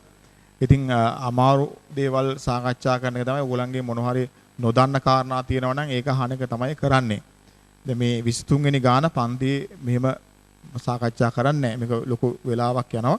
ඔයගලන්ගේ වැඩි දුර අවබෝධය සඳහා තමයි මේ 23 වෙනි උදාහරණය දාලා තියෙන එක සාමාන්‍ය පන්තියේ සාකච්ඡා කරන්නේ. ඔයගලන්ට හදන්න දීලා ඔයගලන්ගෙන් පිළිතුරක් බලාපොරොත්තු වීමයි කරන්නේ. මේ වගේ මේ පැටර්න් එකේ විශාල ගණන් අපිට විභාගයට අහන්න නැති නිසා ඒක සාකච්ඡා කරන්නේ නැහැ. හරිද? හරි. හරි ළමයි. එහෙනම් දේපල පිළියෙත උපකරණ ප්‍රමිතිය ඉවර වෙනවා. ඊට පස්සේ අපි යනවා ළමයි තවත් ගිණුම් කරන ප්‍රමිතියකට. ඒ තමයි තොග ප්‍රමිතිය. තොග ප්‍රමිතිය ශ්‍රී ලංකා ගිණුම් කරන ප්‍රමිතාංක 2.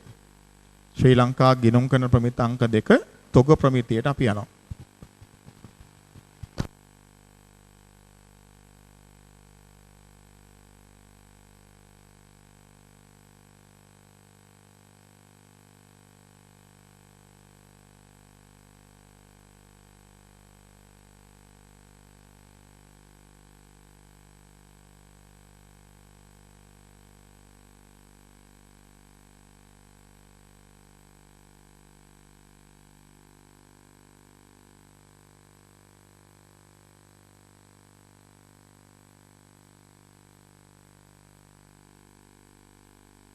හරි ළමයි. අපි දැන් ශ්‍රී ලංකා ගිණුම් කර ප්‍රමිතාංක 2 තොග ප්‍රමිතයේ හරහා වරලත් ගණකාධිකරණ ආයතනය විසින් තොග සම්බන්ධව ව්‍යාපාරයේ ගිණුම්ගත කරන තොග සම්බන්ධව නිර්දේශයන් සහ ඒවා වාර්තා කරන ක්‍රමවේදයන් ගැන තමයි සාකච්ඡා කරන්නේ. හරිද ළමයි? අහගෙන ඉන්න. මෙන්න තොග කිව්වහම ළමයි මේ ප්‍රමිතේ යටතේ මූලික වශයෙන් කතා කරන්නේ මොන තොගේද? අන්න එකයි වැදගත් වෙන්නේ. තොග කිව්වහම මොන තොගේ ගැනද කතා කරන්නේ? හරිද? මේ බලන්න. අපි උදාහරණයක් ගත්තොත් මේ බලන්න.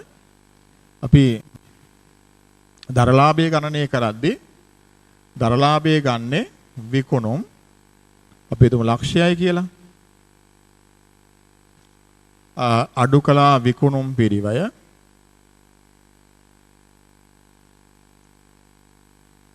පිරිවය ඒ යටතේ ආරම්භක තොගය 10000යි එකතු කළා ගැනුම් 60000යි එකතුව 70000යි අඩු කළා අවසාන තොගය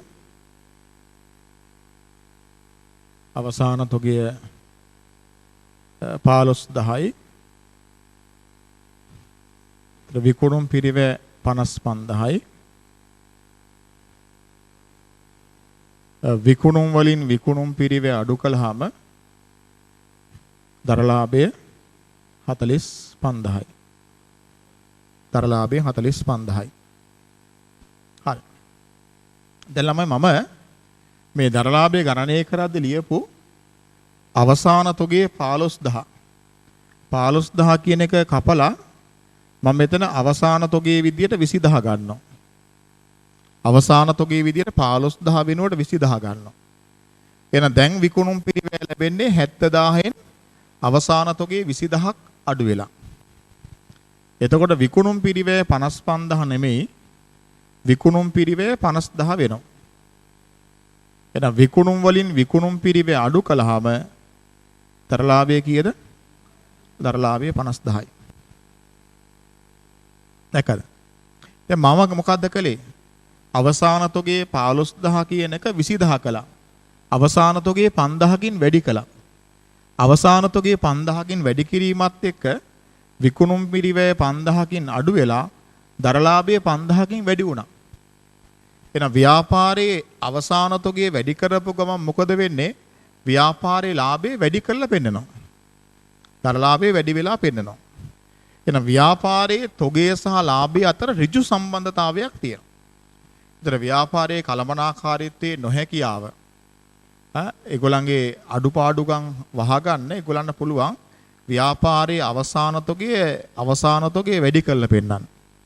ඉතින් අවසාන තොගේ වැඩි කරලා පෙන්වීමත් එක්ක මොකද වෙන්නේ? ව්‍යාපාරයේ નિયમિત නිශ්චිත ව්‍යාපාරයේ නියම දරලාභයට වඩා වැඩි දරලාභයක් පෙන්වීම නිසා ව්‍යාපාරයේ සුද්ධ ලාභය වැඩිවීමක් වෙනවා.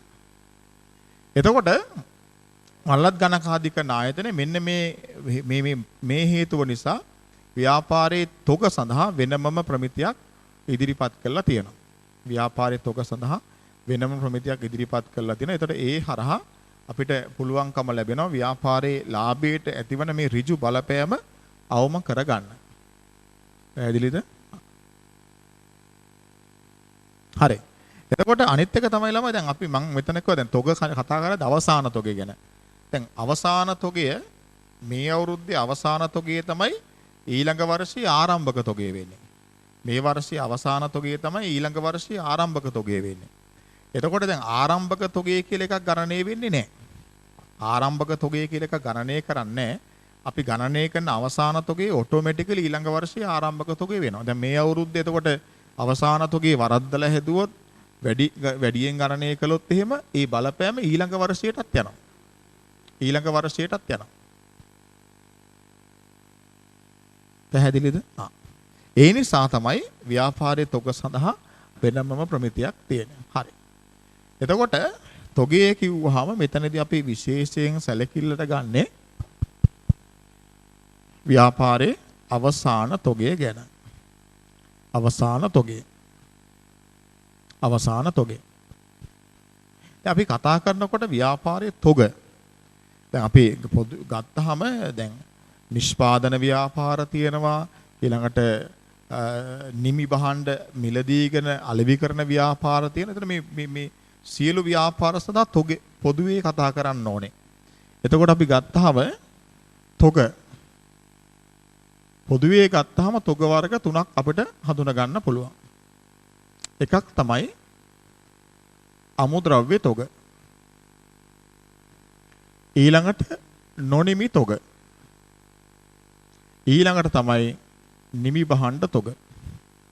ඒතර තොග වර්ග තුනක් අපිට හඳුනා ගන්න පුළුවන්. අමුද්‍රව්‍ය, නොනිමි සහ නිමි කියලා. අමුද්‍රව්‍ය, නොනිමි සහ නිමි. එතනදී අපි බලන්න ඕනේ මේ තොග කොහොමද අපි අගය කරන්න කියන එක. අගය කරන්න කියන එක. මූලික වශයෙන් අවධානය යොමු කරන්නේ ප්‍රමිතියේ මේ තොග අගය කිරීම ගැන. අගය කරන්නේ කොහොමද? තොග අගය කිරීම සඳහා ප්‍රමිතියෙන් නිර්දේශ කරනවා තොග අගය කරන්න ඕනේ පිරිවැයට. තොග අගය කරන්න ඕනේ සුද්ධ උපලබ්ධි අගයට. ඒතර පිරිවැයට අගය කරන්නත් පුළුවන්, සුද්ධ උපලබ්ධියට අගය කරන්නත් පුළුවන්. ඒතර සෑම තොගයක්ම පිරිවැයට අගය කරන්නත් ඕනේ, සුද්ධ උපලබ්ධියට අගය කරන්නත් ඕනේ. අගය කරලා ඒ දෙකින් වඩා අඩු වගේ තමයි වාර්තා කිරීමට ගන්න ඕනේ. එහෙනම් තොග අගය කරන්න ඕනේ පිරිවැය හෝ සුද්ධ උපලබ්ධියගේ යන දෙකෙන් වඩා අඩු වගේට. මෙන්න මේ අඩු වගේ තමයි ළමයි වාර්තා කිරීම සඳහා ගන්නෙ. වාර්තා කිරීම සඳහා ගන්න. එතකොට මේ වඩා අඩු වගේ වාර්තා කරද්දී තොගේ කියන එක අපිට ව්‍යාපාරයට වත්කමක් නේ. ඒතර තොගේ කියන වත්කම අපි තොග කියන වත්කම් ගිණුමට වාර්තා කරන්න ඕනේ. තොග කියන වත්කම් ගිණුමට වාර්තා කරන්න ඕනේ. ඒතර තොග කියන වත්කම් ගිණුමට වාර්තා කරන මේ අගය තමයි අපි පසුව මූල්‍ය තත්ත්ව ප්‍රකාශනයේ ජංගම වත්කම් යටතේ තොගේ වශයෙන් පෙන්වන්නේ. මූල්‍ය තත්ත්ව ප්‍රකාශනයේ ජංගම වත්කම් යටතේ තොගේ වශයෙන් පෙන්වන්නේ මෙන්න මේ තොගේ. එහෙනම් අපි තොග අගය කරන්න ඕනේ පිරිවැය හෝ සුද්ධ උපලබ්ධියක යන දෙකෙන් වඩා අඩු වගේට. ඒ වඩා අඩු වගේ තමයි වාර්තා කරන්නේ කොහටද? තොග ගිණුමට. ඒ තොගේ තමයි මූල්‍ය තත්ත්ව ප්‍රකාශනයේ ජංගම වත්කම් වල තොගේ වශයෙන් පෙන්වන්නේ. එතකොට දැන් ව්‍යාපාරවල තොග වර්ග ගොඩාක් තියෙනවා. අපි ෆුඩ් සිටියක් ගත්තොත් එimhe තොග වර්ග රාශියක් තියෙනවා. එතකොට තොග විශාල සංඛ්‍යාවක් විශාල වර්ග ගණනක් තියෙනවා. ඒ නිසා දැන් තොග අගය කරද්දී අපි බලන්න ඕනේ මේ පිරිවැය හෝ සුද්ධ උපලබ්ධියගේ යන දෙකෙන් වඩා අඩු වගේට ගන්නකොට ඒ අඩු වගේ අපිට එක අයිටමෙන් අයිටමයට ගන්න ඕනේද නැත්නම් අපිට ඒ වර්ගයෙන් වර්ගයට කාණ්ඩයෙන් කාණ්ඩයට ගත්තාම ඇද්ද කියන එක. එතනදී මේ තොග අගය කිරීම සඳහා අපිට මේ ප්‍රමිතිය තුල ක්‍රම දෙකක් නිර්දේශ කරලා තියෙනවා. තොග අගය කිරීම සඳහා ක්‍රම දෙකක් නිර්දේශ කරලා තියෙනවා. එකක් තමයි අයිතම් ක්‍රමය, අනිත් එක තමයි කාණ්ඩ ක්‍රමය. එතකොට අයිතම් ක්‍රමයට අපිට තොග අගය ගන්න පුළුවන්. එහෙම නැත්නම් කාණ්ඩ ක්‍රමයට ගන්න පුළුවන්. ඒත් අයිතම් ක්‍රමයට ගත්තත් කාණ්ඩ ක්‍රමයට ගත්තත් තොග අගය වෙන්න ඕනි කොහොමද? පිරිවැය හෝ සුද්ධ උපලබ්ධියක යන දෙකෙන් වඩා අඩු වගේට වෙනවා. පැහැදිලිද? හරි.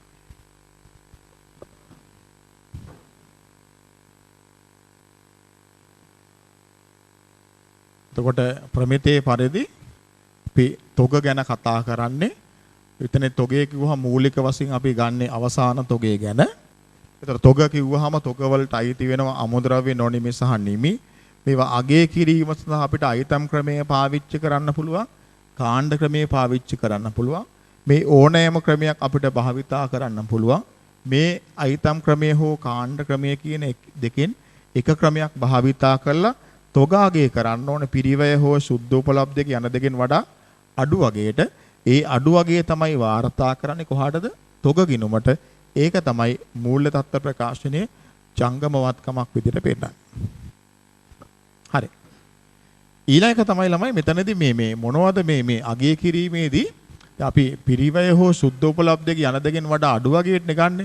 ඒතර අපි හඳුන ගන්න ඕනේ පිරිවැය කියන්නේ මොකද්ද? සුද්ධෝපලබ්ධක කියන්නේ මොකද්ද? මෙන්න පිරිවැය. එතකොට තොග සම්බන්ධව පිරිවැය කිව්වහම තොග පිරිවැයට අන්තර්ගත වන මූලික සංරචක තුනක් තියෙනවා. එකක් තමයි තොගවල ගැනුම් පිරිවැය. ගැනුම් පිරිවැය තියෙනවා. ඊළඟට පරිවර්තන පිරිවැය. දැන් අපි මේ කතා කරන්නේ පොදුවේ හොඳේ. දැන් හැම ව්‍යාපාරයකම තොගවල පරිවර්තන පිරිවැය කියලා එකක් නැහැ. හැබැයි ඕනෑම ව්‍යාපාරයක තොගවල ගැනුම් පිරිවැය තියෙන්න පුළුවන්.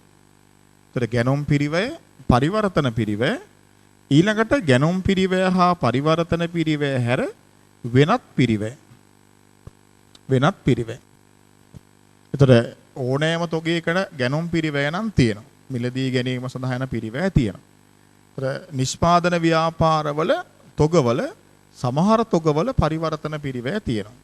හරිද? අපි කතා කරන පරිවර්තන පිරිවැය කියන්නේ මොකක්ද කියලා. ඒතර ගැනුම් පිරිවැය සහ පරිවර්තන පිරිවැයට අමතරව වෙනත් පිරිවැයක් අපිට තියෙන්න පුළුවන්. සමහර තොගවල වෙනත් පිරිවැය තියෙන්න පුළුවන්. එතකොට මේ සියලු පිරිවැය අන්තර්ගත වෙන විදිහට තමයි තොගේ පිරිවැය අගේ වෙන්න ඕනේ. එතකොට මේ තොග පිරිවැය ගැනුම් පිරිවැය, පරිවර්තන පිරිවැය සහ වෙනත් පිරිවැය සහිතව ගණනය කිරීමේ ක්‍රම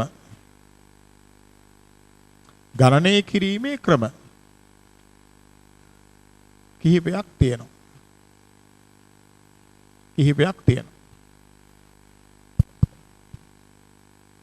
හරිද? එකක් තමයි අපිට පුළුවන් තොගවල සත්‍ය පිරිවැය මත සත්‍ය පිරිවැය පදනම් කරගෙන අපිට තොගේ පිරිවැය ගණනය කරන්න පුළුවන්.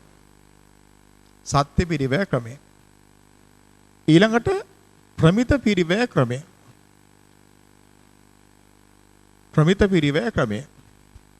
අපේ නිෂ්පාදන ව්‍යාපාරයක් නම් බොහෝ වෙලාවට තොගාගේ කිරීම සඳහා පාවිච්චි කරන ක්‍රමවේදය තමයි ප්‍රමිත පිරිවැය ක්‍රමය. ඊළඟට සිල්ලර මිල ක්‍රමය.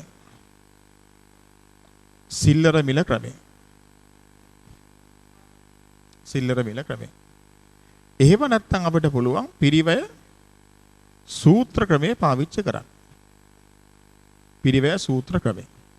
මෙතනදී අපිට නිර්දේශිත පිරිවැය සූත්‍ර මූලික වශයෙන් දෙකක් තියෙනවා. එකක් තමයි FIFO ක්‍රමය. FIFO ක්‍රමයට තොගාගය කිරීම. එහෙම නැත්නම් මුල ඒලවල වෙද්දී ඉගෙන ගත්තේ WAC. එහෙම නැත්නම් අපි කියනවා AVCO ක්‍රමය. WAC ක්‍රමය නැත්නම් AVCO ක්‍රමය. සාමාන්‍ය මිල ක්‍රමය. දැක්කද? ඒතර තොගයක මම මේ සාරාංශ කිරීමක් කරන්නේ. තොග ප්‍රමිතියේ සාරාංශ කරලා ඊට පස්සේ සාකච්ඡා කරගෙන යනවා. දැන් එතකොට තොග පිරිවැය කිව්වහම ගැනුම් පිරිවැය තියෙනවා, පරිවර්තන පිරිවැය තියෙනවා, වෙනත් පිරිවැය තියෙනවා. ඒතර මේ පිරිවැය සමන්වන විදියට අපි තොග ගණනය කරන්න ඕනේ. ඒතර මේ තොග පිරිවැය ගණනය කිරීම සඳහා අපිට සත්‍ය පිරිවැය ක්‍රමය අනුගමනය කරන්න පුළුවන්. ප්‍රමිත පිරිවැය ක්‍රමය අනුගමනය කරන්න පුළුවන්. සිල්ලර මිල ක්‍රමය අනුගමනය කරන්න පුළුවන්. එහෙම නැත්නම් පිරිවැය සූත්‍ර ක්‍රමය අනුගමනය කරන්න පුළුවන්. පිරිවැය සූත්‍ර ගත්තොත් අපිට FIFO ක්‍රමය පාවිච්චි කරන්න පුළුවන්. එහෙම නැත්නම් AVCO ක්‍රමය පාවිච්චි කරන්න පුළුවන්. හරි. අපි එමුකෝ ප්‍රමිතයට එන ටියුට් එකට.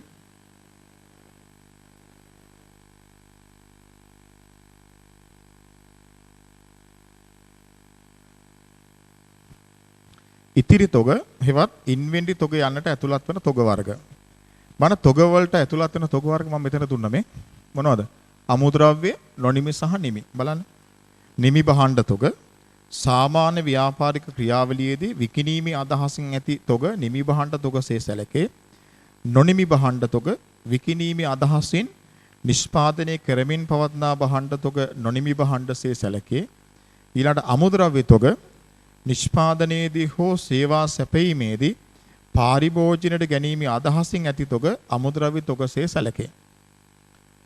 තොග ප්‍රමිතයෙන් ආවරණය නොවන තොග. මේ ප්‍රමිතිය යටතේ ළමයි මේ හැම තොග වර්ගයක්ම ආවරණය වෙන්නේ නැහැ.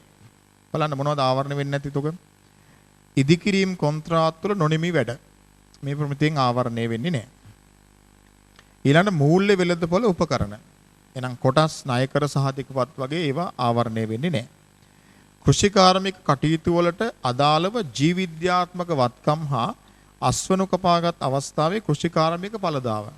ତර තේ, රබර්, පොල්, වී, කුකුලන්, හරකන් වැනි මේ ජීවිද්‍යාත්මක වත්කම් කෘෂිකාර්මික පළදා ඒ වගේ වත්කම් මේ තොග සඳහා අපේ මේ ප්‍රමිතිය ආවරණය වෙන්නේ නැහැ. එතකොට තොග ප්‍රමිතියෙන් ආවරණය වෙන්නේ නැති තොග වර්ග තුනක් තියෙනවා. මේ තොග වර්ග තුන හැර අනිකුත් තොග තමයි මේ ප්‍රමිතිය යටතේ ආවරණය වෙන්නේ. තොග අගය කිරීමේ පදනම. ශ්‍රී ලංකා ගෙනුම් කරන ප්‍රමිතාංක 2ට අනුව ඉතිරි තොග අගය කළ යුත්තේ පිරිවැය හෝ සුද්ධෝපලබ්ධක යන දෙකෙහි අඩු අගයටයි. තොග සම්බන්ධ පිරිවැය යන්නේ අදහස මෙන්න. අපි එනවා තොග සම්බන්ධ පිරිවැයට මේ. තොග සම්බන්ධ පිරිවැයන්ෙන් අදහස් කරන්නේ ගැනුම් පිරිවැය, පරිවර්තන පිරිවැය හා තොග වර්තමාන තත්වයට හා ස්ථානයට පත් කිරීම සඳහා දරා ඇති වෙනත් වියදම් යන මේ එකතුවයි. දැන් තොග පිරිවැය කිව්වහම ගැනුම් පිරිවැය තියෙනවා, පරිවර්තන පිරිවැය තියෙනවා, වෙනත් පිරිවැය තියෙනවා. බලන්න ගැනුම් පිරිවැය කියන්නේ මොකක්ද කියලා? මිලට ගැනුම් පිරිවැය. ගැනුම් මිල ආයාත තීරු බදු, ප්‍රවාහන වියදම්, පැටවුම් හා බෑමේ කුලි වැනි අමුද්‍රව්‍ය හා නිමි භාණ්ඩ අත්පත් කර ගැනීමේදී ඍජුවම දරන ලද වියදම් ගැනුම් පිරිවැය යන්නට ඇතුළත් වේ. ඒතර අමුද්‍රව්‍ය හෝ නිමි භාණ්ඩ මිලදී ගැනීමේ ක්‍රියාවලියේදී ඍජුවම දරන වියදම් තමයි ගැනුම් පිරිවැය යන්නට ඇතුළත් වෙන්නේ. ගැනුම් පිරිවැය තීරණය කිරීමේදී වෙළඳ වට්ටම් හා ආපසු අය කරගත හැකි බදු හා වෙනත් ප්‍රතිපාදන අඩු කළ යුතුයි. දැන් අපි මිලදී ගන්නකොට සැපියුම් කරුවා විසින් ඒ අපි ගන්න මිලෙන් යම් ප්‍රමාණයක් සඳහා වට්ටමක් ලබා දුන්නොත් එතකොට අපිට පිරිවැය වෙන්නේ නැහනේ ඒ වට්ටමේ ප්‍රමාණය. අපි ගැනුම් මිලෙන් වෙළඳ වට්ටම අඩු කරලා ඕනේ ගැනුම් පිරිවැය තීරණය කරන්න. ඊළඟට අපි භාණ්ඩ ගන්නකොට සමහර වෙලාවට අපි බදු වර්ග ගෙවන්න පුළුවන්. වැට් බදු ගෙවන්න පුළුවන්. ඒ අනිකුත් අපි භාණ්ඩ ආනයනය කිරීමේ ගෙවන අනිකුත් බදු ගෙවන්න පුළුවන්. මේ ගෙවන බදු වලින් යම් ප්‍රමාණයක් අපිට ආපහු අය කරගන්න පුළුවන් නම් එතකොට අපි භාණ්ඩ ගන්නේ ටැක්ස් ගෙවලා. ටැක්ස් එකත් එක්ක තමයි ගන්නෙ. හැබැයි ගෙවලා තියෙන ටැක්ස් එක ආපහු අය කරගන්න පුළුවන් නම් අපිට ඒක පිරිවැයක් වෙන්නේ නැහැ. එහෙනම් අපි ගන්නකොට ගෙවලා තියෙන ටැක්ස් එකෙන් අපිට ආපසු අය කරගන්න පුළුවන් කොටසක් තියෙනවා නම් ඒක අර ගැනුම් මිලෙන් අඩු කරන්න ඕනේ. එතකොට තමයි පිරිවැය ලැබෙන්නේ. ඊට අමතරව වෙනත් ප්‍රතිපාදන. දැන් අපි හිතමු අපි භාණ්ඩ මිලදී ගන්නකොට අපි ඒකේ නියම මිල ගෙවලා ගන්නවා. අපිට ඒ මිල ගෙවලා ගත්තට රජයෙන් අපිට ඒ මිලදී ගැනීම සඳහා යම් සහන ආධාරයක් දෙනවනම් අපි හිතමු දැන් අපි කිලෝ එකක් ගන්න රුපියල් 100ට රජය අපිට ආපහු රුපියල් 20ක් දෙනවා. එතකොට 100ට ගත්තට 20ක් අපිට ලැබෙනවා නම් අපිට පිරිවැය වෙන්නේ කීයද? 80. දැක්කද? ඒ වගේ. එතකොට ඒ වගේ අපිට වෙනත් ආකාරයක ප්‍රතිපාදනයක් ඒ තොග සම්බන්ධ වෙනත් ප්‍රතිපාදනයක් තියෙනවා නම් ඒක අයින් කරන්න ඕනේ. එතකොට තමයි තොගේ පිරිවැය ලැබෙන්නේ. ඊළඟ පරිවර්තන පිරිවැය. අමුද්‍රව්‍ය නිමි භාණ්ඩ බවට පරිවර්තනය කිරීමේදී දැරීමට සිදුවන ඍජු ශ්‍රම පිරිවැය, පුරස්කාර ගෙවීම වැනි ඍජු වියදම් හා ස්ථාවර හා විචල්්‍ය පොදුකාර වියදම් වල විධිමත් වෙන් කළ කොටසකින් පරිවර්තන පිරිවැය සමන්විත වේ. මේ බලන්න.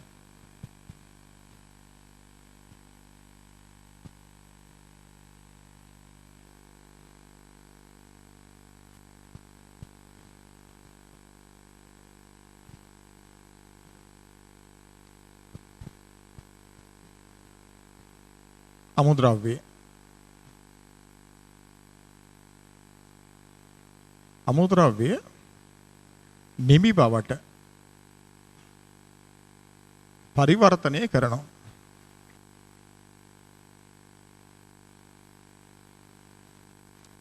මේ කිරීම. පරිවර්තනය කරද්දී මේ අතරමැද යන වියදම් වලට තමයි අපි කියන්නේ පරිවර්තන පිරිවැය කියලා. අමුද්‍රව්‍ය නිමි බවට පරිවර්තනය කිරීමේදී අතරමැද වියදම් වලට තමයි අපි පරිවර්තන පිරිවැය කියලා කියන්නේ. එතකොට අපි තාම නිෂ්පාදන ගිණුම් ඉගෙන නැහැ ළමයි. හැබැයි ඒලවල කොමස් කරපු ළමයි නම් දන්නවා. අපි නිෂ්පාදන ක්‍රියාවලියේදී භාවිතා කරන අමුද්‍රව්‍ය වල පිරිවැයට කියන්නේ ඍජු ද්‍රව්‍ය පිරිවැය කියලා. ඍජු ද්‍රව්‍ය පිරිවැය කියලා. අපි භාණ්ඩයක් නිෂ්පාදනය කළ අවසන් කළාම ඒ භාණ්ඩය සඳහා දරලා තියෙන පිරිවැයට අපි කියන්නේ නිෂ්පාදන පිරිවැය කියලා. නිෂ්පාදන පිරිවැය.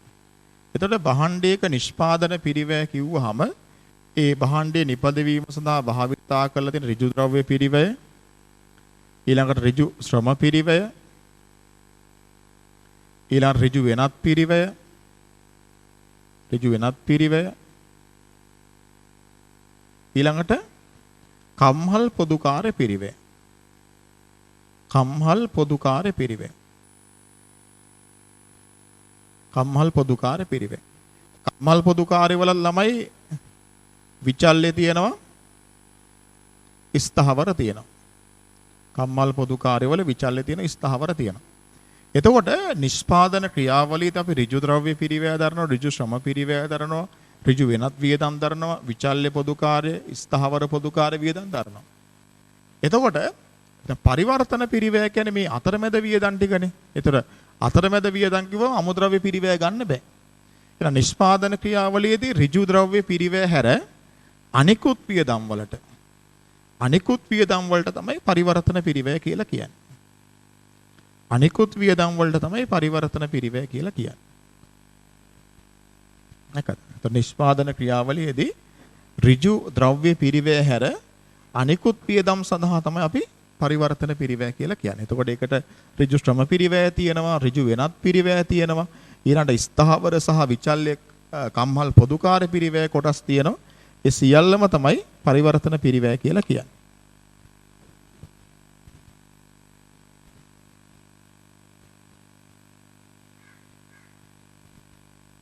හරි. ඊළඟ වෙනත් පිරිවැය.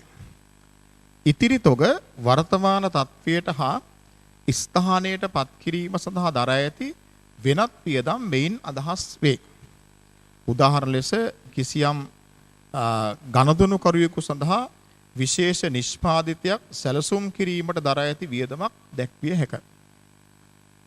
එතකොට දැන් විශේෂ ගණදොනු කරුවෙක් අපිට කියනවා නම් අපි සාමාන්‍ය අපි නිෂ්පාදනය කරන ඒ විදියට වෙනුවට වෙනත් ආකාරයක එකතු කිරීමක් කරලා දෙන්න කියලා ඒ සඳහා අපි ඒ ගණදොනු කරුවා වෙනුවෙන් ඒ සැලසුම් කිරීමට දරලා තියෙන වියදම් ඒ ගණදොනු කරුවා වෙනුවෙන් අපි නිෂ්පාදනය කරලා තියෙනවා. ඒ තොග තාම ඒ ගණදොනු කරුවාට බාර දීලා නැහැ. ඒතර අපේ ඉතිරි තොග ලයිස්තුවේ තියෙනවා. ඒතර ඒ ඉතිරි තොග වල ඒ විශේෂ ගණදොනු කරුවා සඳහා ඉදි කරලා තියෙන නිපදවලා තියෙන තොගවල අර ඒ ගණදොනු කරුවා වෙනුවෙන් විශේෂයෙන් දරූ වෙනත් පිරිවැයක් තියෙනවා. ඒතර ඒ පිරිවැයත් ඒතර තොගයේ පිරිවැයට ගන්න ඕනේ. ඒතකොට සාමාන්‍යයෙන් තොගවල ගැනුම් පිරිවැය තියෙනවා, පරිවර්තන පිරිවැය තියෙනවා. අර වගේ අවස්ථාවකදී මේ විශේෂ ගණදොනු කරුවා වෙනුවෙන් ඒ සැලසුම් සඳහා ගිය වියදමත් ඒ ගණදොනු කරුවා වෙනුවෙන් හදලා තියෙන තොගවල තියෙනවා. ඒ තොගවල පිරිවැය බලනකොට අර ගැනුම් පිරිවැය, පරිවර්තන පිරිවැය සහ ඔහු වෙනුවෙන් දරලා තියෙන වෙනත් පිරිවැය ගන්න ඕනේ. තොගයක පිරිවැයට ඇතුළත් නොකරන පිරිවැය. තොගයක පිරිවැයට ඇතුළත් නොකරන පිරිවැය. එක අමුද්‍රව්‍ය ශ්‍රමය හෝ වෙනත් නිෂ්පාදන පිරිවැයවල අසාමාන්‍ය අපතයන්. අමුද්‍රව්‍ය ශ්‍රමය හෝ වෙනත් නිෂ්පාදන පිරිවැයවල අසාමාන්‍ය අපතයන්. ඒ කියන්නේ මේකයි.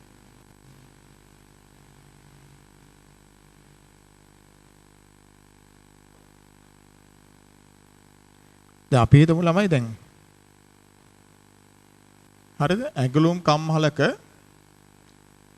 මහලා තියෙන ටී-ෂර්ට් 10ක් ඉතිරි තොගවල තියෙනවා. ඇඟලුම් කම්හලක මහලා තියෙන ටී-ෂර්ට් 1000ක තොගයක් ඉතිරි තොගවල තියෙනවා. දැන් ටී-ෂර්ට් වල පිරිවැය ගණනය කරද්දී හරිද? රෙදිවල පිරිවැය. රෙදිවල පිරිවැය. අපි તો ටී-ෂර්ට් එක මහන්න රෙදි මීටරයක් ඕනේ. රෙදි මීටරයක් රුපියල් 100යි. එහෙනම් ඒ ටී-ෂර්ට් එකේ රෙදි සඳහා ගිය පිරිවැය රුපියල් 100ක් විදියට තමයි ටී-ෂර්ට් එකේ පිරිවැයට ගන්න. දැන් මේ තියෙන රෙදි මීටරයක්. රෙදි මීටරයක්. රෙදි මීටරේ ටී-ෂර්ට් එකේ මැෂිමන්ට් එකට කපනකොට මේ විදියට කෑලි අපතේ යනවා. මේවා අපතේ යනවා. මේවා අපතේ යනවා. නිෂ්පාදන ක්‍රියාවලියේ ආවේනික තත්වයක් විදියට මේ රෙදි කෑලි ටික අපතේ යනවා. මේ අපතේ යාමට අපි කියනවා සාමාන්‍ය අපතේ කියලා. සාමාන්‍ය අපතේ කියලා. ඉස්සරහට අපි බිස්නස් ලෙවල් 2 වලදී කොස්ටිං වලදී ඉගෙන ගන්නවා සාමාන්‍ය අපතේ. එතකොට අපි ටී-ෂර්ට් වල පිරිවැය ගණනය කරද්දී මුළු රෙදි මීටරේම පිරිවැය ටී-ෂර්ට් එකේ පිරිවැයට ගත්තා. ඒ කියන්නේ සාමාන්‍ය අපතේ සඳහා යන පිරිවැයත් මේක තුල තියෙනවා. දැන් රෙදි කෑලි කොටසක් අපතේ යනවා. ඒ අපතේ යන කෑලි වල වියදමත් ටී-ෂර්ට් එක ඇතුලේ වියදමට දාලා තියෙනවා. පිරිවැයට දාලා තියෙනවා. පැහැදිලිද? එතකොට සාමාන්‍ය අපතේ සඳහා යන වියදම හොඳ එකේ පිරිවැයට ඇතුළත් කරනවා. දැන් ගැඟලුම් කම්හලක දැන් ටී-ෂර්ට් මහන්න රෙදි කපනකොට කෑල්ල අරන් කපන්නේ නැහැනේ. රෙදි කෑලි 25ක් විතර තියලා මැෂින් එකෙන් තමයි කට් කරන්නේ. එතකොට දැන් මේ කට් කරද්දී ඒ සේවකයේ අතින් සිදුවන යම් දෝෂයක් නිසා නැත්නම් යන්ත්‍රයේ තිබුණු දෝෂයක් නිසා එතකොට මෙතනින් කට් කරන්න තිබුණ එක මේ හරියෙන් කට් වෙලා ගියා නම් මොකද වෙන්නේ? රෙදි කෑලි 25ක් විතර අපතේ යනවා. ඒතර ඒ අපතේ යන රෙදි කෑලි 25ට අපි කියනවා අසාමාන්‍ය අපතයක් කියලා. ඒ අසාමාන්‍ය අපතේ ගිය රෙදි කෑලි වල පිරිවැය අපි මහන හොඳ ටී-ෂර්ට් වල පිරිවැයට ගන්නෙ නැහැ. ඒක අපි පාඩුවක් විදියට දරා ගැනීම කරනවා. එහෙනම් ව්‍යාපාරයේ සාමාන්‍යයෙන් ඒ පාඩුව ලාභහලාභ ගිණුමට ගන්නවා. එතන මේ අසාමාන්‍යයෙන් සිදුවන පාඩුව අමුද්‍රව්‍ය සම්බන්ධව වෙන්න පුළුවන්. ශ්‍රමයේ සම්බන්ධව වෙන්න. දැන් අපි හිතමු දැන් යන්ත්‍රයේ ක්‍රියාවිරහිත වෙලා පැයක් දෙකක් වැඩ කරන මේ සේවකයන් වැඩ කරන්නේ නැතුව නිකන් ඉන්නවා. හැබැයි මේ පැය දෙක තුලදී සේවකයාට වැටුපක් ගෙවනවා. එතකොට මේ පැය දෙක තුලදී සේවකයාට ගෙවන වැටුප ළමයි අසාමාන්‍ය අපතයක්. කිසිම වැඩක් නොකර සේවකයා වැටුපක් ගන්නවා. ඒ වගේ පාඩු අපිට වෙන්න පුළුවන්. එතකොට නිෂ්පාදන ක්‍රියාවලියේදී අසාමාන්‍ය අපතයක් වෙනවා නම් ඒක අපි නිෂ්පාදනය කරන හොඳ ඒකකයේ පිරිවැයට, තොගවල පිරිවැයට ඇතුළත් කරන්නේ නැහැ. දෙක ගබඩා කරන පිරිවැය. වරහණද නිමි බහඬ. දැන් අපි නිෂ්පාදනය කළාට පස්සේ නිපද වූ නිමි බහඬ විකුණුම් තත්ත්වයට පත් කරගන්නකම් ගබඩා කරලා තියා ගන්නවා නම් ඒතර ඒ ගබඩා කිරීම සඳහා යන වියදම නිෂ්පාදන ක්‍රියාවලියේ පිරිවැයක් නෙමෙයි. නිෂ්පාදනවල පිරිවැයක් නෙමෙයි, තොගවල පිරිවැයක් නෙමෙයි. ඒක අපි සලකන්නේ විකුණුම් හා බෙදහැරීමේ වියදමක් විදිහට. එතකොට අපි නිමි බහඬ ගබඩා කිරීමේ වියදම් අපි සාමාන්‍යයෙන් ලාභහලාභ ගිණීමේ බෙදහැරීමේ වියදම් වලට දානවා. 3 තොග වර්තමාන ස්ථානයට හෝ වර්තමාන තත්වයට පත් කිරීමට දායක නො වූ පරිපාලන වියදම්. තොග වර්තමාන තත්වයට හා ස්ථානට පත් කිරීම සඳහා වන වියදමක් නම් ඒක තොගේ පිරිවැයට ගන්නවා. හැබැයි ඒක වර්තමාන තත්වයට හෝ ස්ථානට පත් කිරීමට දායක නො වූ වියදමක් නම් අපි ඒක තොගේ පිරිවැයට ගන්නෙ නැහැ. ඊළඟට විකුණුම් වියදම්. තොග විකුණුම් ක්‍රියාවලියේ වියදම් තිබුණොත් ඒවා තොග පිරිවැයට ගන්නෙ නැහැ. තොග පිරිවැයට ගන්නෙ නැහැ. ඊළඟට සුද්ධ උපලබ්ධකේ. තොගවල සුද්ධ උපලබ්ධකේ. සුද්ධ උපලබ්ධකේ කියලා කියන්නේ තොගේ විකිණීමෙන්, තොගේ උපලබ්ධ කිරීමෙන් අපිට ලැබේ යයි හිතන සුද්ධාගේ. බලන්න. තොගේක ඇස්තමේන්තුගත විකුණුම් මිලෙන් ඇස්තමේන්තුගත විකුණුම් වියදම් හා ඇස්තමේන්තුගත නිම කිරීමේ වියදම් අඩු කළ පසු ලැබෙන සුද්ධාගෙන් එතන පොඩි තියෙනවා. මොකද්ද? ඇස්තමේන්තුගත විකුණුම් මිලෙන් ඇස්තමේන්තුගත විකුණුම් වියදම් හා ඇස්තමේන්තුගත නිම කිරීමේ වියදම්.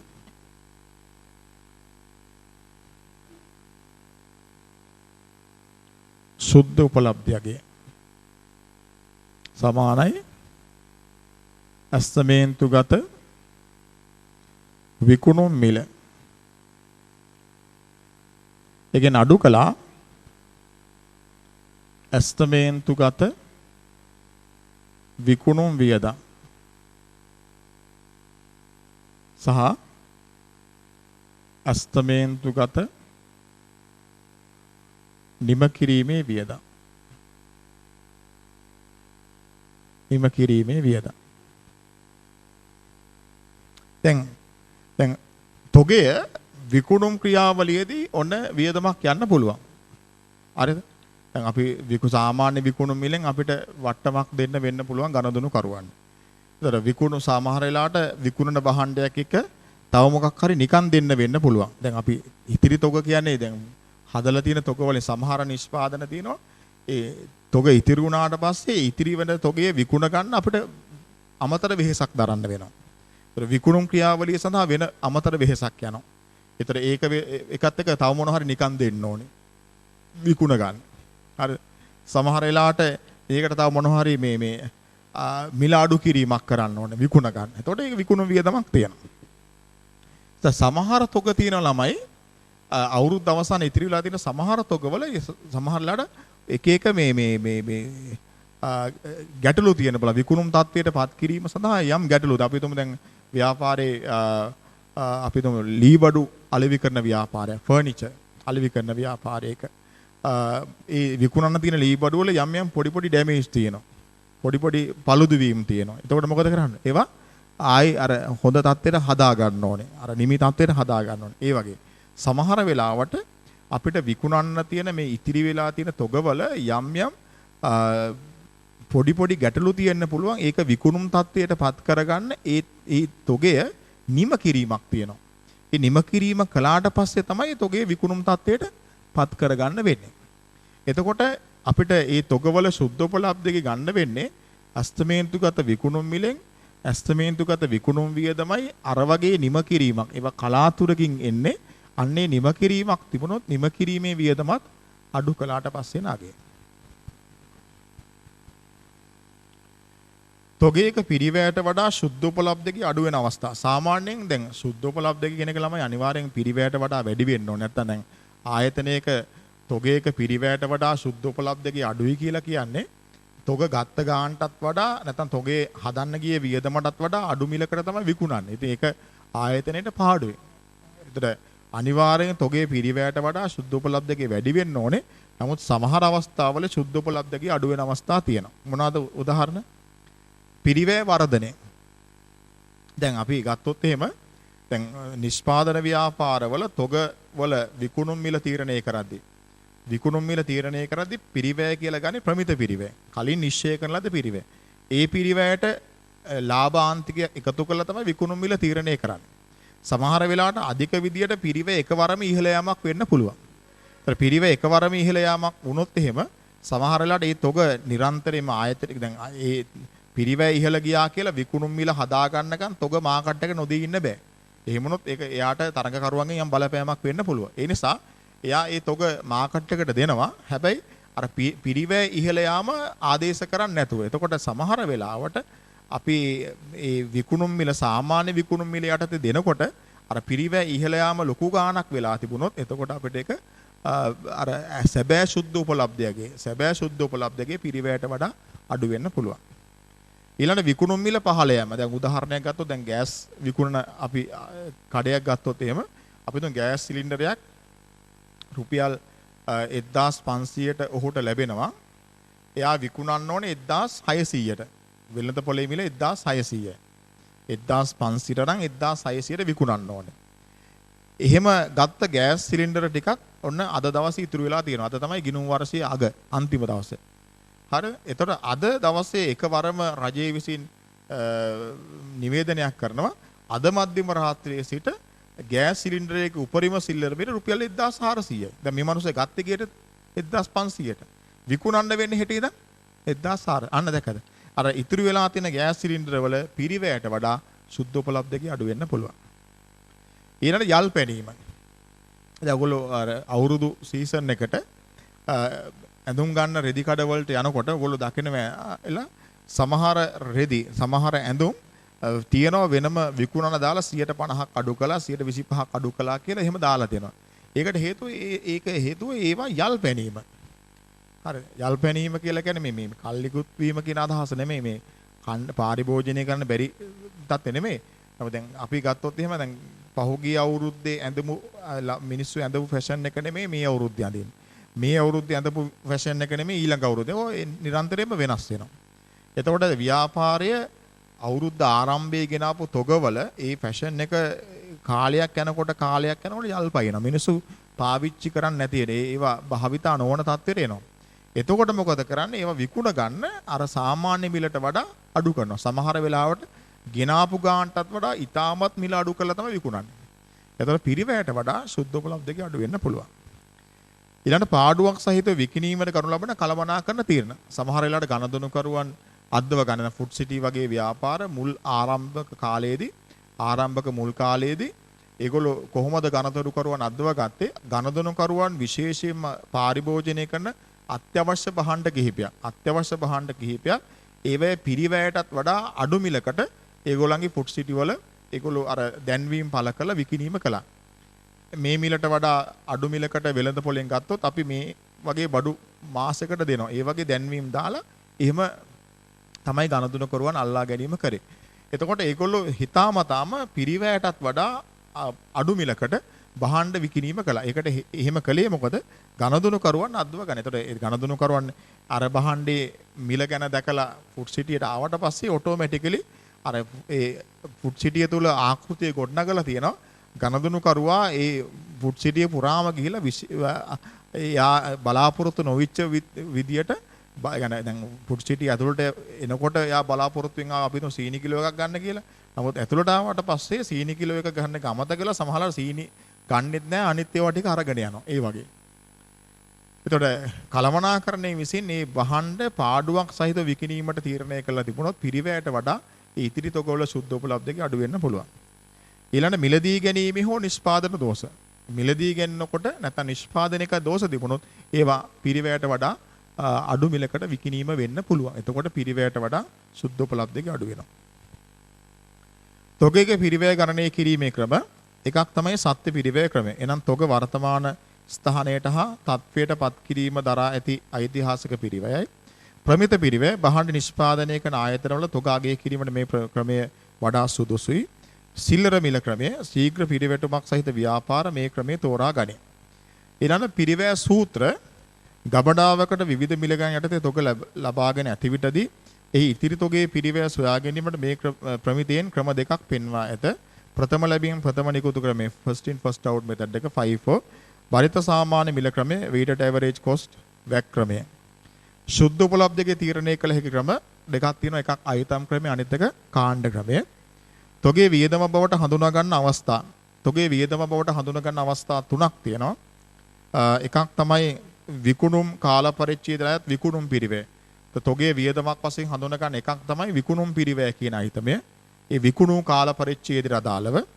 දෙක තොග සුද්ධ උපලබ්ධකයේ දක්වා ලිය හැරි ප්‍රමාණය. තොගේ පිරිවැයට වඩා සුද්ධ උපලබ්ධකයේ අඩු නම් එතකොට අපි සුද්ධ උපලබ්ධකයේ දක්වා තොගේ යගේ ලියා හරිනවා. එතනදී අපිට වියදමක් වශයෙන් හඳුනා ගන්න වෙනවා.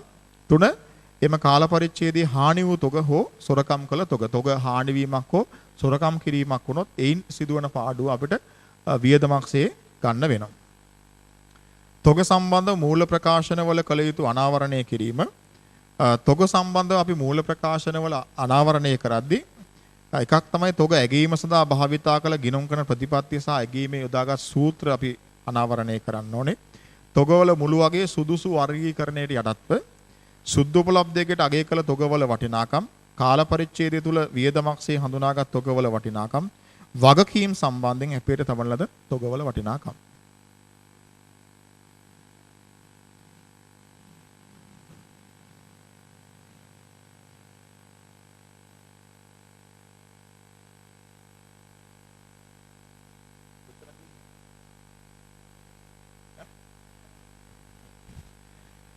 හරි ළමයි.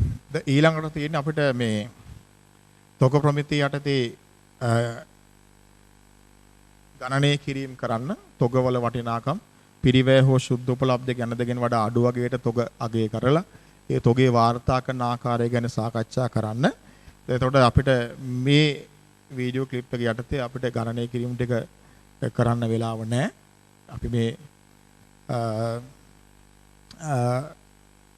යන්නේ කීවෙන එකද? 4ද 5ද? 6 යන්නේ නේ. ඔව්. අපි ඉස්සෙල් ඉවර කළේ 5 වෙනි එකනේ. 5 වෙනි එක ඉවර කළේ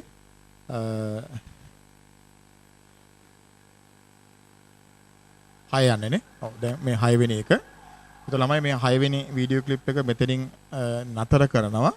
ඒතකොට අපිට 7 වෙනි වීඩියෝ ක්ලිප් එකේදී මේ තොග සම්බන්ධව මේ ප්‍රමිතිය යටතේ උදාහරණ ටික සහ ඊළඟ ටියුට් එක. දැන් අපි මේ කරන්නේ 5 වෙනි ටියුට් එක. 6 වෙනි ටියුට් එකේ අපි ඊළඟ දවසේ පටන් ගන්නවා. 7 වෙනි වීඩියෝ ක්ලිප් එකේදී මේ තොගවල ගැටලු ටික සාකච්ඡා කරලා 6 වෙනි ටියුට් එකේ පාඩමෙන් පටන් අරගෙන කරගෙන යනවා. එහෙනම් අපි 6 වෙනි වීඩියෝ ක්ලිප් එකේදී හම්බ වෙමු. 7 වෙනි එකනේ මේ 6 නේ 7 වෙනි එක.